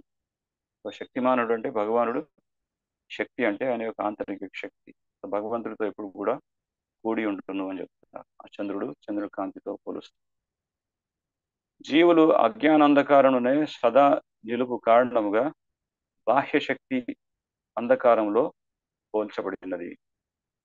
సో భగవంతుడి యొక్క ఆంతరిక శక్తి ఆయనతో సదా ఉన్నటువంటి ఆంతరిక శక్తి యొక్క ఆధీనంలో ఉండకుండా జీవులంతా కూడా ఈ అజ్ఞానం అనేటువంటి అంధకారంలో అజ్ఞానం కారణం చేత వాళ్ళంతా కూడా బాహ్య శక్తి యొక్క అంధకారంలో ఉంటున్నారని చెప్పి ఇక్కడ ఆ ఉదాహరణతో పోలుస్తున్నారు. సో అజ్ఞానాన్ని అంధకారంతో పోల్చారు, జ్ఞానాన్ని సూర్యుని యొక్క కాంతితో పోల్చారు. అందుకే మనం ఎప్పుడైనా మనం దీపదానం చేస్తుంటాం. భగవంతుడు ఈ మాసం అంతా కూడా దామోదర మాసం, సో దీపాలు అర్పిస్తున్నాం. మనకి వేదాంత సూత్రాల్లో ఒక సూత్రం ఏంటంటే అసతోమ సద్గమయ తమసోమ జ్యోతిర్గమయ. సో అసత్ అనేది అజ్ఞానంతో పోలుస్తున్నారు, తమస్సుతో పోలుస్తున్నారు. అందుకే ఎప్పుడు కూడా తమస్సులో ఉండకండి. ఎక్కడైతే కాంతి ఉందో, ఎక్కడైతే జ్ఞానం ఉందో జ్ఞానం వైపు రండి. తమసోమ జ్యోతిర్గమయ. ఎక్కడైతే జ్యోతి ఉందో అంటే కాంతి ఎక్కడైతే ఉందో, ఎక్కడ జ్ఞానం ఉందో ఆ జ్ఞానం వైపు రండి అని చెప్తున్నారు. మనకి వేదాంత సూత్రాల్లో ఒక సూత్రం ఇది. సో ఎప్పటివరకైతే ఆ జీవుడు అజ్ఞానం అనేటువంటి అంధకారంలో ఉంటాడు, భగవంతుని ఆశ్రయించడం అనేది సాధ్యపడదు. బాహ్యశక్తి అంధకారంతో పోల్చబడింది. కానీ అట్టి బాహ్యశక్తి పూర్ణ పురుషోత్తముడైన శ్రీకృష్ణుడి సంపూర్ణ ఆధీనమున నిలిచి ఉన్నది. అపాశ్రయం అను పదము సూచించుతున్నది. సో ఇందులో ఈ పదం ఏదైతే ఉందో అపాశ్రయం, ఇందులో ఒక విషయాన్ని ఏం తెలియజేస్తున్నారంటే బాహ్య శక్తి కూడా భగవంతుడి యొక్క ఆధీనంలో ఉండే కార్యాలు చేస్తుంది. ఆమె కూడా స్వతంత్రంగా చేయట్లేదు. సో ఆవిడ పరీక్షిస్తుంది ఈ భౌతిక ప్రపంచంలో ఉన్నటువంటి బద్ధ జీవులందరినీ కూడా పరీక్షిస్తుంది. వాళ్ళు ఎంతవరకు భగవంతుడి శరణాగతి అయ్యారా లేదా అనేటువంటి విషయాన్ని ఖచ్చితంగా ఆమె పరీక్షించి నిర్ధారిస్తుంది. ఎందుకంటే అంత సునాయాసంగా భగవంతుని దగ్గరికి వెళ్ళడానికి ఏ అర్హత లేకుండా ఎవరు కూడా భగవంతుడి దగ్గర అంత సునాయాసంగా వెళ్ళడం అనేది సాధ్యపడదు. సో వాళ్ళు తగినటువంటి విధంగా వాళ్ళు ఒక అర్హతని, ఒక యోగ్యతని సంపాదించుకోవాలి. సో వాళ్ళు యోగ్యతని సంపాదించుకున్నారా, యోగ్యులై ఉన్నారా లేదా అనేటువంటి విధంగా ఆ మాయాశక్తి ఆ జీవిని వివిధ పద్ధతుల్లో పరీక్షిస్తూనే ఉంటుంది. ఎప్పుడైతే ఆయన పరిపూర్ణంగా భగవంతుడికి ప్రపత్తి అంటే శరణాగతి అవుతాడో అప్పుడు మాయ ఆయనకి మళ్ళీ యోగమాయగా ఉంటూ సహకరిస్తుంది. సో ఈ విధంగా అటువంటి ఆధ్యాత్మిక శక్తి యొక్క ఆశ్రయము నిలిచి ఉన్నచో అజ్ఞానాంధకారం క్షణంలో నశించగలదు. ఇటువంటి ఆధ్యాత్మిక శక్తి యొక్క ఆశ్రయములో అంటే భగవంతుడి యొక్క అలాదిని శక్తి, మనం ఎప్పుడైనా భగవంతుడి ఆశ్రయించే ముందు భగవంతుని డైరెక్ట్ గా ఆశ్రయించలేము. భగవంతుడి యొక్క శక్తి ద్వారానే భగవంతుని ఆశ్రయించాలి. అందుకే రాధాకృష్ణులు పూజిస్తాం. కొంతమంది లక్ష్మీనారాయణ, దీపావళి రోజు లక్ష్మీ పూజ అని లక్ష్మీదేవిని మాత్రమే పెట్టి పూజిస్తారు. కానీ దీనివల్ల ఎటువంటి ప్రయోజనం ఉండదని చెప్పి భాగవతంలో సూచిస్తున్నారు. ఎందుకంటే లక్ష్మిని అనుభవించాలి, లక్ష్మిని భోగించాలి అనేటువంటి ప్రవృత్తితో లక్ష్మిని మాత్రమే పూజిస్తుంటారు, ధనం దేహి అని. కానీ ఎప్పుడు కూడా భగవంతుని పూజించినట్టయితే ఆ చంచలిగా ఉన్నటువంటి లక్ష్మి స్థిరంగా భగవంతుడి యొక్క పాదాల దగ్గరే ఉంటుంది, పాద సేవ చేస్తుంది. భగవంతుని సేవించినట్లయితే భక్తితో అప్పుడు లక్ష్మీదేవి కూడా అక్కడ నిలిచి ఉంటుందని చెప్తారు. ఆ కారణం చేత ఈ ఆధ్యాత్మిక శక్తి యొక్క ఆశ్రయంలో ఉండి మనం భగవంతుని సేవిస్తుండాలి. ఆత్మారాములైన వారు సమాధి యందు మగ్నులైనటువంటి వారు సైతము ఈ మాయనే ఆంతరంగిక శక్తి సైతము ఆంతరంగిక శక్తిని ఆశ్రయించరు. సో ఈ పరమహంసులు అనేటువంటి వాళ్ళు అంటే పరమహంసులు అనేటువంటి వాళ్ళు ఎవరు? ఆత్మారాములు. ఆత్మయందు రమించువాళ్ళు, ఆత్మయందు ఆనందాన్ని పొందేవాళ్ళు. సో వాళ్ళు ఎప్పుడు కూడా ఆ దివ్యమైనటువంటి ఆనందాన్ని అనుభూతి చెందుతుంటారు. ఆ విధంగా వాళ్ళు సమాధి స్థితిలో మగ్నులై ఉందరు అంటున్నారు. అంటే సమాధి అంటే ఏమిటి? ఈవెన్ మనకి పతాంజలి ఋషి చెప్పినటువంటి అష్టాంగ యోగ ప్రక్రియలో యమ నియమ ఆసన ప్రత్యాహార ప్రాణాయామ ధ్యాన ధారణ సమాధి అంటే దానికి నిర్వచనం ఆయన కూడా చెప్తారు. ఎవరు? మన పతాంజలి ఋషి. సో సమాధి అంటే మనసుని పూర్తిగా భగవంతుడి యొక్క స్వరూపం మీద కేంద్రీకరించడం, ఇది సమాధి, ఇది ధ్యానం. అంటే ధ్యానం అంటే ఏదో ఒక జ్యోతి మీద లేకపోతే ఇంకేదో దేని మీదనో ధ్యానం కాదు. భగవంతుడి యొక్క స్వరూపం మీద, ఆయన యొక్క సుందరమైనటువంటి రూపం మీద, ఆయన యొక్క లీలల మీద ధ్యానం చేయడం, అది నిజమైనటువంటి ధ్యానం. సో ఆ స్థితిలో పూర్తిగా నిమగ్నుడైనటువంటి ఆ ఆత్మారాములని వాళ్ళని కూడా సమాధి స్థితి అంటాం. అటువంటి వాళ్ళంతా కూడా ఈ ఆత్మారాములు అనేటువంటి వాళ్ళు కూడా వాళ్ళు ఆంతరిక శక్తినే ఆశ్రయించి ఉంటారని చెప్పి ఇక్కడ మనకి స్పష్టంగా తెలియజేస్తున్నది భాష్యంలో. ఆధ్యాత్మిక కాంతి తేజముతో అంధకారము తావు లేనట్లుగా భక్తియుత సేవ, భక్తి యోగము ఆంతరిక శక్తి యొక్క కర్మయందు అట్టి భౌతిక శక్తి న్యూన్య శక్తికి తావు లేకుండును. ఇక్కడ ఏం చెప్తున్నారంటే భగవంతుడి యొక్క సేవ అంటే భక్తియుత సేవ అనేది ఎప్పుడైతే మనం కొనసాగిస్తామో సో అప్పుడు న్యూన్యమైనటువంటి శక్తి అంటే ఈ బహిరంగ శక్తికి తావు ఉండదు. మన చైతన్య చరితామృతంలో వర్ణిస్తారు. కృష్ణ సూర్య సమ మాయా హోయ్ అంధకార్, జహా కృష్ణ తహా నహి మాయా అధికార్. కృష్ణుడు సూర్యుడితో సమానుడు, మాయ అంధకారంతో సమానం. సో ఎక్కడైతే కృష్ణుడిని మనం నిలుపుకుంటామో అక్కడ మాయకి అవకాశం ఉండదు, అక్కడ అజ్ఞానానికి అవకాశం ఉండదని చెప్పి సూచిస్తున్నారు. అటువంటి ఆంతరిక శక్తి నిరాకార బ్రహ్మానుభవంలో కలిగడి బ్రహ్మానందం కనను ఘనమైనటువంటిది. ఆ విధంగా ఆ భగవంతుడి యొక్క ఆంతరిక శక్తిని ఆశ్రయించడం అనేది నిరాకార బ్రహ్మము ద్వారా పొందేటటువంటి ఆనందం కంటే కూడా చాలా ఘనమైంది అని చెప్తున్నారు. అంటే నిరాకార బ్రహ్మంలో మనం పొందేటటువంటి ఆనందం ఎక్కడ? అది కేవలం పాక్షికమైనటువంటి ఆనందం. ఎందుకంటే సచ్చిత్ ఆనంద ఈ 3 లక్షణాలు. సో సత్ అనేటువంటి లక్షణం మాత్రమే ఉంది అక్కడ ఆ నిరాకార బ్రహ్మజ్యోతి. సత్ అంటే అర్థం ఏంటి? శాశ్వతత్వం. సో భగవంతుడు శాశ్వతుడు కాబట్టి భగవంతుడి యొక్క శరీరం నుంచి ఉద్భవించేటటువంటి కాంతి కూడా శాశ్వతమే. సో ఈ సత్ అనేటువంటి లక్షణం మాత్రమే ఉంది అక్కడ. జ్ఞానం ఏముంది? చిత్ అంటే జ్ఞానము లేదు, ఆనందం లేదు. సో ఈ జ్ఞానము ఆనందం అనేది లోపించబడింది కాబట్టి ఆ నిరాకార బ్రహ్మంలో ఉన్నటువంటి ఆ సత్ ద్వారా పొందేటటువంటి ఆనందం కంటే కూడా భగవంతుడి యొక్క ఆంతరిక శక్తిని ఆశ్రయించి భక్తి కార్యాలు చేస్తూ ఆ విధంగా భగవంతుని సేవించడం అనేది దానివల్ల పొందేటటువంటి ఆనందం చాలా ఘనమైంది అని చెప్తున్నారు. అందుకే వేదవ్యాసుల వారు భాగవతం అంతా కూడా భగవంతుడి యొక్క స్వరూపాన్ని, ఆయన లక్షణాన్ని, ఆయన యొక్క భక్తుల గురించి వర్ణిస్తారు. మనం ఈ మాసంలో కూడా ఈ దామోదరాష్టకాన్ని పాడుతాం. సో దామోదరాష్టకం మొట్టమొదటి వ్యాఖ్యలోనే అక్కడ మనకి సూచిస్తున్నటువంటి విషయం ఏంటి? నమామీశ్వరం సచ్చితానంద రూపం లసత్ కుండలం గోకులే వ్రజమానం. నమామీశ్వరం సచ్చితానంద రూపం. భగవంతుడు సచ్చితానంద స్వరూపుడు. అటువంటి సచ్చిదానంద స్వరూపుడి యొక్క లక్షణాల మీద, ఆయన గోకులంలో చేసినటువంటి ఆ లీలల మీద సదా మనం ధ్యానమగ్నులై ఉండాలి. అంతేగాని ఆ కాంతి మీద ఎంతసేపు ధ్యానం చేస్తాం? కాంతి మీద ఏ విధంగా ధ్యానం చేయగలం కూడా? కాంతికి ఏ లక్షణాలు లేవు. సో లక్షణాలు అనేటువంటివి లేనటువంటి దాని మీద మనం ఎంతసేపు ధ్యానం అనేది చేయగలం? కొంతమంది మూర్ఖంగా ఇదే పని కట్టుకొని కాంతి మీద ధ్యానం చేయండి, లైట్ మీద ధ్యానం చేయండి, ఇవన్నీ ఏవో సూచిస్తారు. అదంతా మిడిమిడి జ్ఞానం, అది పాక్షికమైనటువంటి జ్ఞానం. సో భగవంతుడి యొక్క స్వరూపం మీద ధ్యానం చేయాలి. ఇదే దామోదరాష్టకంలో సత్యవ్రతముని ఆయన భగవంతుడి యొక్క ఆ స్వరూపం మీద భగవంతుడు చేసినట్టు ఆ గోకులంలో చేసినటువంటి అద్భుతమైనటువంటి లీలల మీద ఎంత గొప్ప ఆకర్షణ కలిగి ఉన్నాడంటే ఆయన ఈ గీతంలో పాడుతున్నారు. వరం దేవా మోక్షం నా మోక్షం వధింబ నాన్యం రేణేహం వారేషాదపీహ ఇదం తే వపూర్ణాథ గోపాల బాలం సదా మే మనస్య వీరసం కిం మన్యే. సత్యవర్తమని ఏమంటున్నాడు, నాకు ఎటువంటి వరాలు అవసరం లేదు, మోక్షం అనేటువంటి వరం కూడా అక్కర్లేదు, మోక్షం కూడా అక్కర్లేదని చెప్తున్నాడు. అదేంటండి మోక్షం అక్కర్లేదు అంటున్నాడు ఏంటి?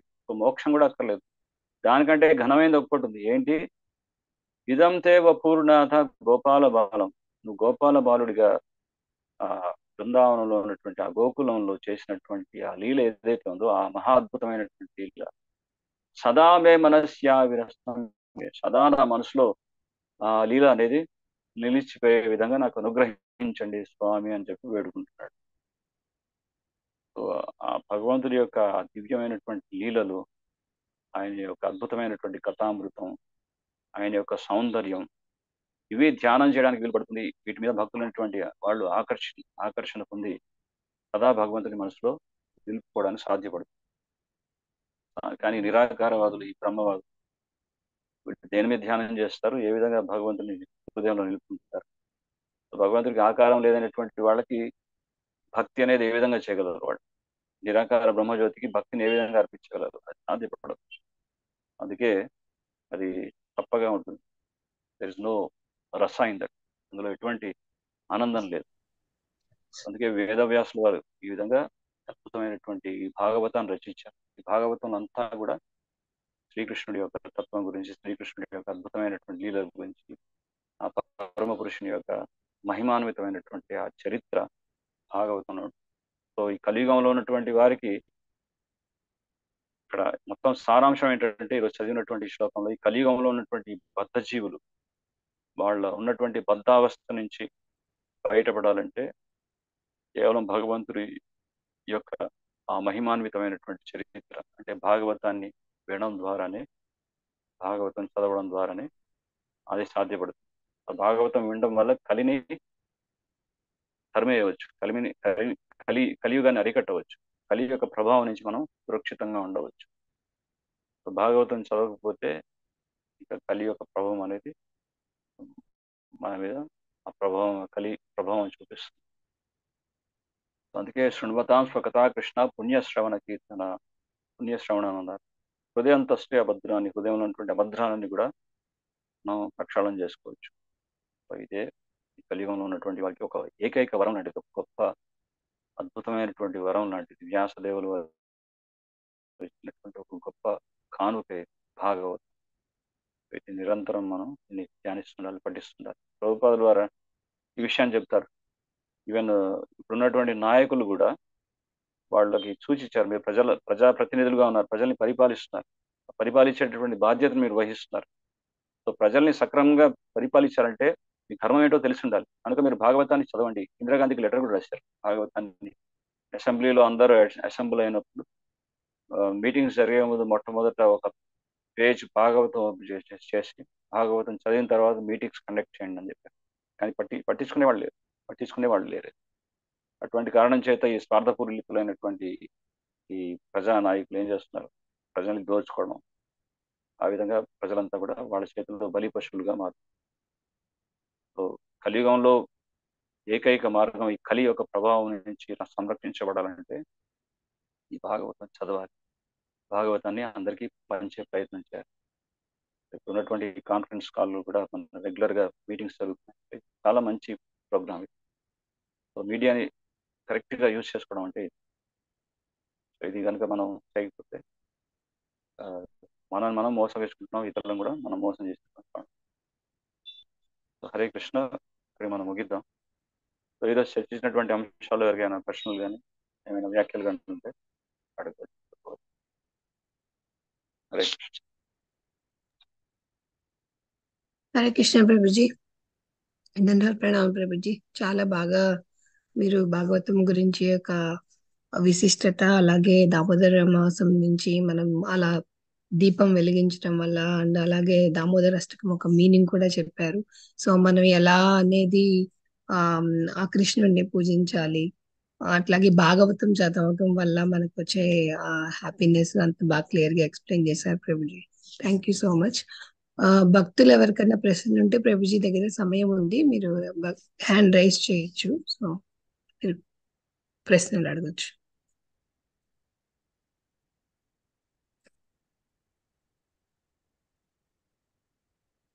దీప్తి మాతాజీ మీరు అన్మ్యూట్ చేసుకోవచ్చు. థ్యాంక్ యూ మాతాజీ. హరే కృష్ణ ప్రభుజీ, దండవత్ ప్రణామాలు. హరే కృష్ణ మాతాజీ.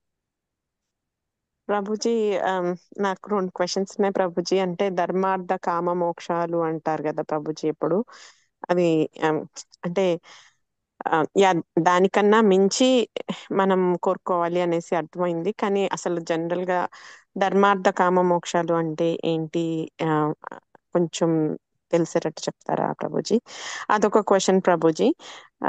సెకండ్ క్వశ్చన్ వచ్చేసేసి ఈ భాగవతము అంటే వింటుంటే, సో వ్యాస మహర్షి భాగవతాన్ని రచించారు కదా ప్రభుజీ. కానీ ఇది ఏంటి, పరీక్షిత్ మహారాజ్కి సుఖదేవ గోస్వామి చెప్పారు. మళ్ళీ అది చెప్తున్నట్టు సూత మహాముని శిష్యులకు చెప్పారు. అలా అంటే ఈ నరేషన్ టైమింగ్స్ ఎలా అర్థం చేసుకోవాలి ప్రభుజీ? ఇప్పుడు వ్యాస మహాముని ఇంకా వ్యాస మహాముని కొడుకు సుఖదేవ గోస్వామి అంటారు కదా. సో ఆ టైమింగ్స్ ఎట్లా నాకు అంటే అర్థం కాలేదు ప్రభుజీ. అంటే ఆయన ఎలాగా జరగబోయేది రాశారా, లేకపోతే తను రాసిన తర్వాత మళ్ళీ ఇది అన్ని చెప్పారా? ఎట్లా అర్థం చేసుకోవాలి భాగవతం ఇనిషియల్ గా అనేది నాకు అర్థం కాలేదు ప్రభుజీ. ఓకే మరి అడిగే ఫస్ట్ క్వశ్చన్కి ఆన్సర్ ఏంటి అంటే నాకు తెలిసింది చెప్పడానికి ప్రయత్నం చేస్తాను. సో 4 పురుషార్థాలు, ధర్మ అర్థ కామ మోక్షం అంటే ఈ నాలుగు పురుషార్థాలు. ఒక జీవి తను ఈ భూమి మీద పుట్టినప్పుడు ఈ వైదిక సంస్కృతిని అవలంబించినప్పుడు తప్పకుండా మోక్ష ప్రాప్తి కోసం ప్రయత్నం చేయాలి. సో అందులో క్రమంగా ఒక క్రమ పద్ధతి ఇచ్చారు. అంటే ధర్మాచరణ చేస్తూ ధర్మబద్ధమైనటువంటి జీవితాన్ని గడుపుతూ, అర్థ అంటే సంపద, సో ఆ విధంగా కామ అంటే కోరికలు. సో ఇందులో ఈ 4 అంశాల్లో ముఖ్యమైనటువంటిది ఏంటంటే కోరిక.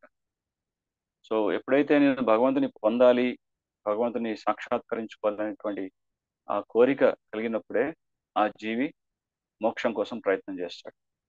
సో ఆ కోరిక కనుక లేదనుకోండి, అప్పుడు మోక్ష ప్రాప్తి కోసం అతడు ఎటువంటి ప్రయత్నాలు అనేవి చేయడు. అందుకే ఆ కోరికని పవిత్రీకరణ చేసుకోవడం కోసమే మనం ఈ శాస్త్రాల్ని అధ్యయనం చేయడం, భాగవతం వినడం, భగవద్గీత వినడం అంటూ చేయాలి. ఎందుకంటే మనకు ఉన్నటువంటి మనస్సు ఎప్పుడు కూడా భౌతికమైనటువంటి ప్రలోభాలకి ఆకర్షితులై ఆ విధంగా బద్ధ జీవితంలో ఇరుక్కుపోయి ఉంటాం. కానీ మన కోరికల్ని శుద్ధీకరణ చేసుకోవడానికి ఇది ఒక మార్గం అన్నమాట, శాస్త్ర అధ్యయనం అనేది, ఈ స్వాధ్యాయం అనేది. ఆ విధంగా మనం ఇవన్నీ చేస్తూ మన కోరికల్ని ఆధ్యాత్మికంగా మలుచుకుంటూ మోక్ష ప్రాప్తి కోసం ప్రయత్నం చేయడం, అది మన మానవ జన్మగా మనం చేయాల్సినటువంటి ప్రయత్నం. ఒకవేళ మనిషి దానికోసం ప్రయత్నం చేయలేదనుకోండి, కేవలం తినడం, నిద్రించడం, కుటుంబాన్ని పోషించడం, తను తాను సంరక్షించుకోవడం అనేటువంటి కార్యకలాపాల్లోనే మాత్రమే నిమగ్నం అయితే, అది పశువులు కూడా ఎలాగో చేస్తున్నాయి. పశువులు చేస్తూ మనుషులు అవే చేస్తున్నారు కాబట్టి దాంట్లో పెద్ద తేడా ఉండదు. కానీ ధర్మాన్ని ఆచరించడం అనేటువంటి విశేష లక్షణం మానవుడికి ఉంది అని చెప్తారు. ధర్మాన్ని కనుక మానవుడు ఆచరించకపోతే ధర్మేణ హీన పశుభిర్ సమాన అని చెప్తారు. ధర్మాన్ని ఆచరించకపోతే పశువులతో సమానం అని చెప్తున్నారు. అందుకే ఈ ధర్మాచరణ, ఈ 4 పురుషార్థాలు ఏవైతే ఉన్నాయో సాధించడానికి మనిషి అనేటువంటి వాడు ప్రయత్నం చేయాలి. కానీ దానికంటే ఉన్నతమైనది ఇంకొకటి ఉంది, దానికంటే ఘనమైనది ఇంకొకటి ఉంది. అది ఏంటి అంటే భగవత్ ప్రేమ. దాన్ని పంచమ పురుషార్థం అంటారు. ఆ ప్రేమని అందించడానికే శ్రీ చైతన్య మహాప్రభు ఆయన కలియుగంలో అవతరించాడు. సాక్షాత్తు శ్రీకృష్ణ భగవానుడే శ్రీ చైతన్య మహాప్రభుగా అవతరించి కలియుగం ప్రారంభంలో ఆయన ఈ కలియుగ ధర్మమైనటువంటి హరినామ సంకీర్తనాన్ని ప్రచారం చేశారు.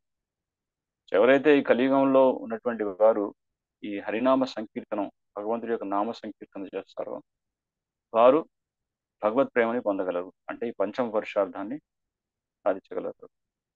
అటువంటి అమూల్యమైనటువంటి అవకాశాన్ని చైతన్య మహాప్రభు ఈ కలియుగంలో ఉన్నటువంటి వారికి ఇచ్చారు. కేవలం హరినామ స్మరణ ద్వారా భగవంతుడి ప్రేమ పొందవచ్చు. దానికోసం మనం ప్రయత్నించాలి. సో ఈ 4 పురుషార్థాలు, పంచమ పురుషార్థం ప్రేమ, భగవత్ ప్రేమ. సో అలాగే మీరు అడిగినటువంటి ఇంకో ప్రశ్న, వ్యాసదేవుల వారు ఏ సందర్భంలో ఈ భాగవతాన్ని వ్యాఖ్యానించడం జరిగింది, ఆ సీక్వెన్స్ ఏంటి అని మీరు అడిగారు. సో వేదవ్యాసుల వారు ఆయన ఈ వేదాలన్నీ రచించి ఉన్నారు. ఈ మొదట చెప్పుకున్నటువంటి విధంగా వేదం అనేది ఒకటే వేదం ఉండేది, యజుర్వేదం. దాని ఇరుగు ఎదురు సామ అథర్వేదాలుగా 4 విధాలుగా విభజించి వాటిని శాఖోపశాఖలుగా వారు శిష్యుల ద్వారా దాన్ని విస్తరింపజేశారు. కానీ అయినప్పటికీ కూడా ఆయన అసంతుష్టిగానే ఉన్నాడు. ఆయన ఎప్పుడైతే నారద మహర్షిని ప్రశ్నించారో అప్పుడు ప్రత్యేకించి మీరు భగవంతుడి యొక్క దివ్య లక్షణాల గురించి ప్రత్యేకంగా వర్ణించలేదు కాబట్టి అదే మీకు అసంతుష్టికి కారణం అని చెప్పి ఎప్పుడైతే సలహా ఇస్తారు వారి గురువుగారు, వారి గురువు గారి ఆజ్ఞ మేరకు ఆయన గురువుగారి ఆదేశాన్ని పాటిస్తూ పూర్తిగా ధ్యానమగ్నుడై ఉంటాడు. పూర్తిగా ధ్యాన స్థితిలో ఉంటాడు. ఎందుకంటే ఆ లీలని సాక్షాత్కరించుకోవాలి.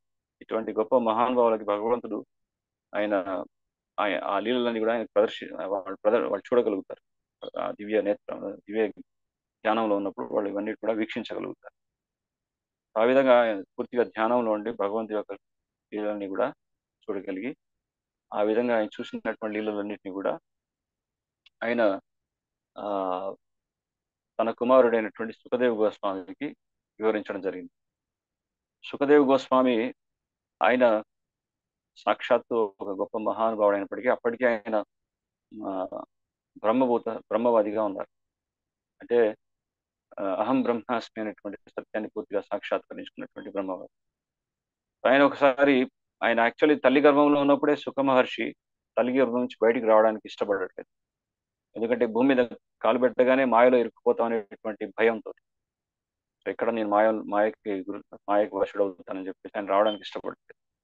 అప్పుడు వ్యాసదేవులు వారు ఆయన హామీ ఇస్తారు, మీరు ఎటువంటి భయం లేకుండా మీరు బయటికి రండి, తల్లి గర్భం నుంచి మీరు బయటికి రండి, మీకు సంరక్షణ నేను ఇస్తాను, మీరు మాయలో పడకుండా మిమ్మల్ని జాగ్రత్తగా నేను మేము చూసుకుంటానని చెప్పి వాగ్దానం చేస్తాను. సో ఆ ఇచ్చినటువంటి మాట ప్రకారం సుఖదేవ గోస్వామి బయటికి రావడం జరుగుతుంది. బయటికి రాగానే ఆయన ఇంటిని విడిచి వెళ్ళిపోతాడు. ఈ బంధనాల్లో ఇరుక్కోకూడదు, ఈ బాంధవ్యాలు అనేవి బద్ధ జీవితానికి కారకమవుతాయని చెప్పేసి పరిగెడుతుంటాడు. సో ఆ వనాల్లోకి వెళ్ళిపోతుంటాడు. ఆయన్ని ఏ విధంగా ఆపాలి, ఆయన ఆపే విధానం ఏంటి, తన శిష్య బృందాన్ని పంపిస్తాడు. సో శిష్యులంతా వెతుకుతుంటారు సుఖదేవ గోస్వామి జాడ ఎక్కడ ఉందని చెప్పి. అప్పుడు వ్యాసదేవులు వారు చెప్తారు, భాగవతంలో ఉన్నటువంటి ఒక శ్లోకాన్ని గట్టిగా పలకండి, తర్వాత ఆ భాగవతం విన్న తర్వాత ఆయన మనసులో భగవంతుని మీద ఆకర్షణ కలిగి ఆయనే తిరిగి వస్తారని చెప్పి. సో అప్పుడు భాగవతంలో ఉన్నటువంటి ఒక ఏకైక శ్లోకాన్ని వర్ణించడం జరుగుతుంది. అది పూతన యొక్క లీల. అహో బకీయం స్తనకాల కూటం. ఈ పూతన అనేటువంటి రాక్షసి కాలకూట విషయాన్ని తాగిచ్చి కృష్ణుని చంపడానికి ప్రయత్నం చేసింది. కానీ భగవంతుడు ఎంత కరుణామయుడు, ఎంత కరుణతో ఉన్నటువంటి వాడు, ఆయన హృదయం ఎంత కరుణతో నిండింది. ఈవెన్ ఏదో విధంగా భగవంతుని కీడు చేయడానికైనా వచ్చి సేవ చేసింది కాబట్టి భగవంతుడు ఆయన ప్రాణాలని హరించి ఆమె సేవని గుర్తిస్తూ గోలోకంలో తల్లితో సమానమైనటువంటి స్థానాన్ని అపూతనప్పుడు ఇవ్వడం జరుగుతుంది. అంటే ధాత్రి యొక్క స్థానాన్ని ఇస్తారు. సో ఇటువంటి భగవంతుడి యొక్క ఆ కరుణ, ఆయన యొక్క కృపని విన్నటువంటి సుఖదేవ గోస్వామి వారు ఎంతో ఆకర్షితులై భాగవతం విన్న తర్వాత వెంటనే మళ్ళీ తిరిగి రావడం జరుగుతుంది. సో ఆ సందర్భంలో భాగవతాన్ని అంతా కూడా వేదవ్యాసుల వారు సుఖదేవ గోస్వామి తన కుమారుడైనటువంటి సుఖ మహర్షికి వినిపించడం జరుగుతుంది. సో ఆ సుఖదేవ గోస్వామి మళ్ళీ తన తండ్రి గారి నుంచి విన్నటువంటి భాగవత పురాణాన్ని పరీక్షిత్ మహారాజుకి అందజేస్తారు. పరీక్షిత్ మహారాజు ఎప్పుడైతే ఆయన శాపగ్రస్తుడై ఉంటాడో 7 రోజుల సమయం ఉంది. సో 7 రోజుల్లో చేయాల్సింది ఏమిటి, జనరలీ ఆర్ట్ ఆఫ్ లివింగ్ అంటారు, అంటే ఏ విధంగా జీవించాలి దాని మీద ఒక సెమినార్స్ ఇస్తారు. కానీ ఆర్ట్ ఆఫ్ డైయింగ్, ఏ విధంగా మృతి చెందాలి, మృత్యుని కూడా ఏ విధంగా ఎదుర్కోవాలి అనేటువంటి ఆ లీల పరీక్షిత్ మహారాజ్ ద్వారా మనం అర్థం చేసుకోవచ్చు. సో మృత్యు సమయం అనేది ఆసన్నమైన, చాలా సమీపంగా ఉంది. మృత్యు అనేది దగ్గరగా వస్తుంది. ఆ సమయంలో ఏం చేయాలి? భాగవతాన్ని వినాలి. సో నిర్విరామంగా అన్న పానీయాలన్నీ విడిచి, నిద్రని విడిచి, గంగా నది యొక్క తీరాన సుఖదేవ్ గోస్వామి ఆయన భాగవతం చెప్తుంటే పరీక్షిత్ మహారాజు కన్నార్పకుండా పూర్తి పరిపూర్ణమైనటువంటి శ్రద్ధతో, భక్తితో ఆయన భాగవతాన్ని వినడం ప్రారంభించారు. ఆ సందర్భంలో ఆయన వింటున్నటువంటి ఆ సందర్భంలోనే అక్కడ సుత గోస్వామి కూడా ఉపస్థితులై ఉన్నారు. ఆయన కూడా పరీక్షిత్ మహారాజుతో పాటు ఆయన కూడా వినడం జరిగింది. సో ఆ విన్నటువంటి ఆ సుత గోస్వామి మళ్ళీ ఎప్పుడైతే ఆయన నైమిషారణ్యానికి వచ్చినప్పుడు అక్కడ ఉన్నటువంటి శౌనకాది ఋషులు ఎవరైతే ఉన్నారో ఆ ఋషులందరి సమక్షంలో వాళ్ళు కలియుగ జీవులకు ఏ విధంగా మేలు జరుగుతుందనే ప్రశ్న అనేది అడిగినప్పుడు అప్పుడు సుత గోస్వామి భాగవతం గురించి వర్ణించడం జరుగుతుంది. అక్కడ మళ్ళీ సెకండ్ టైం, అంటే థర్డ్ టైం అని చెప్పుకోవచ్చు, భాగవతాన్ని మళ్ళీ వినిపించడం జరిగింది అక్కడ ఉన్నటువంటి ఋషులకు, సుత గోస్వామి. ఆ విధంగా పరంపరాగతంగా ఆ జ్ఞానం అనేది ప్రసారం అవుతుంది. గురు శిష్య పరంపరగా, సాంప్రదాయంలో ఉన్నటువంటి ఆచార్య పరంపరగా అదంతా కూడా ఈ జ్ఞానం అనేది ఆ విధంగా అందరికీ సర్క్యులేట్ అవుతుంది.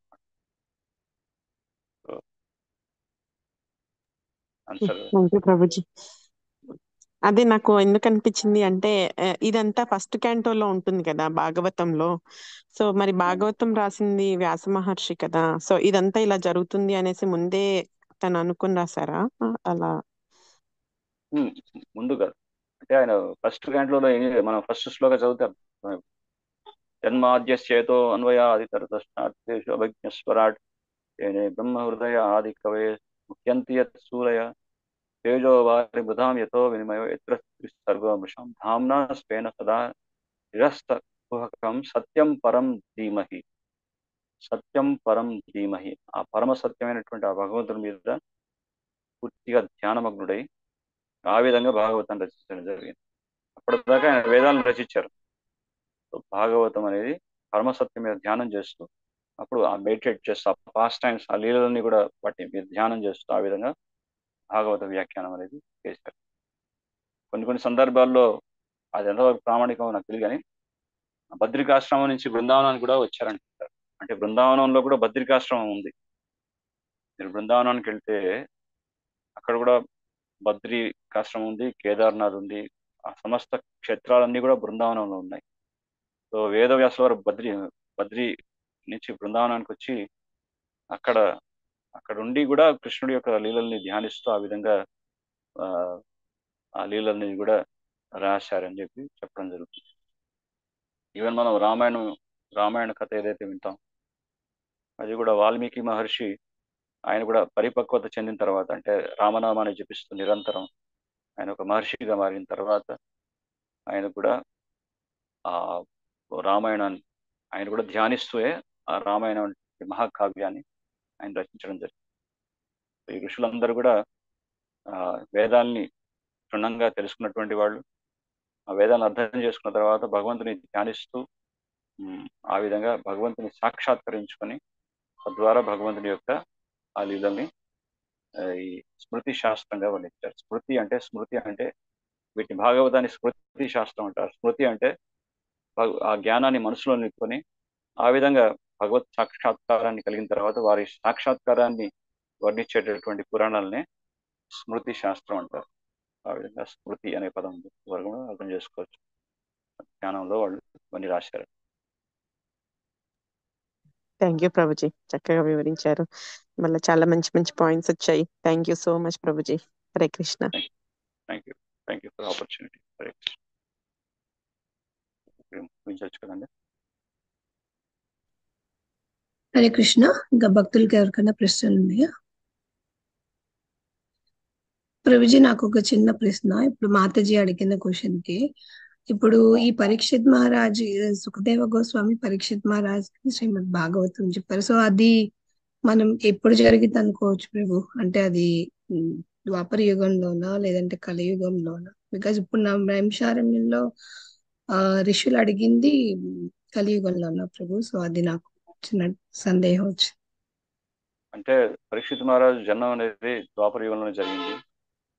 కానీ ద్వాపర యుగ అంతిమంలో ద్వాపర యుగం అనేది ముగిసిపోతుంది, కలియుగం అనేది ప్రారంభమవుతుంది. మనం ఈ పరీక్షిత్ మహారాజు యొక్క కథలోనే వింటాం. కలి ప్రవేశిస్తుంటాడు. సో ఆ సందర్భంలోనే కలి ప్రవేశించినప్పుడు ఈ కలి చేత ప్రభావితమై ఉన్నాడు బ్రాహ్మణుడు. అందుకే తన శక్తిని అక్కడ దుర్వినియోగపరుచుకున్నాడు. ఎందుకంటే కలి చేత ప్రభావితమైనటువంటి కారణం చేత బ్రాహ్మణుడు ఇంత గొప్ప రాజు అయినటువంటి రాజర్షిని చెప్పించడం జరిగింది. ఆల్రెడీ కలి ప్రవేశించినప్పటికీ. So almost all it's like beginning of the Kali and end of Dwapara అని చెప్పుకోవచ్చు.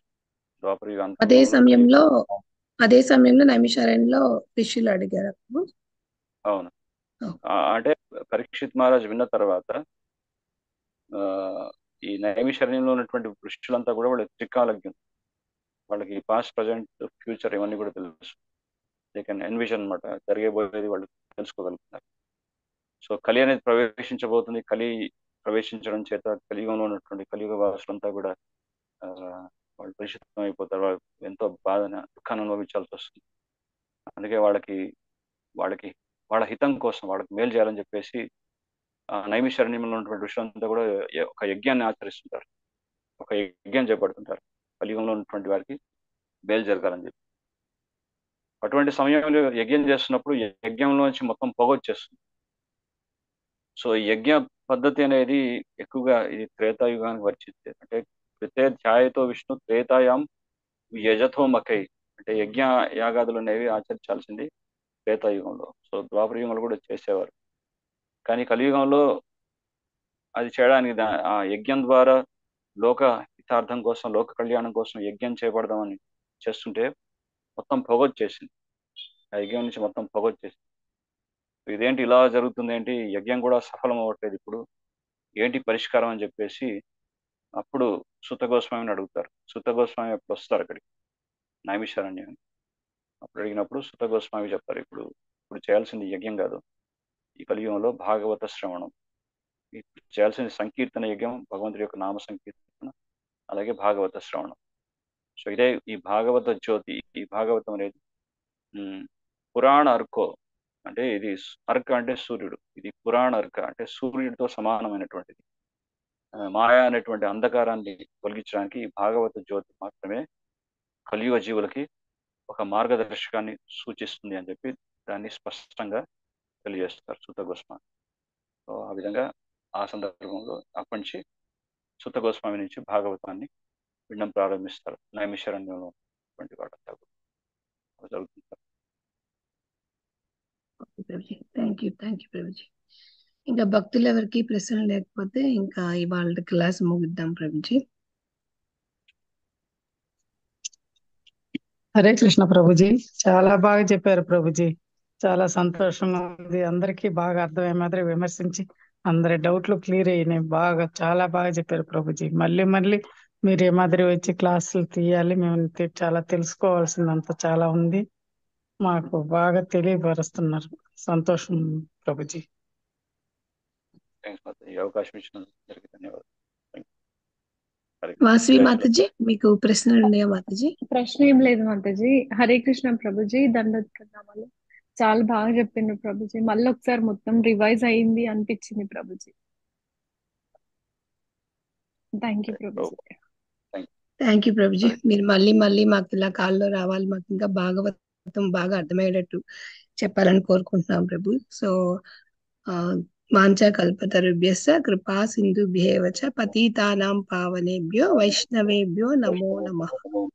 అనంత కోటి వైష్ణవ బృంద की जय, भागवतम की जय, श्रील प्रभुपाद की जय, हिज ग्रेस कीर्तिराज प्रभु जी की जय.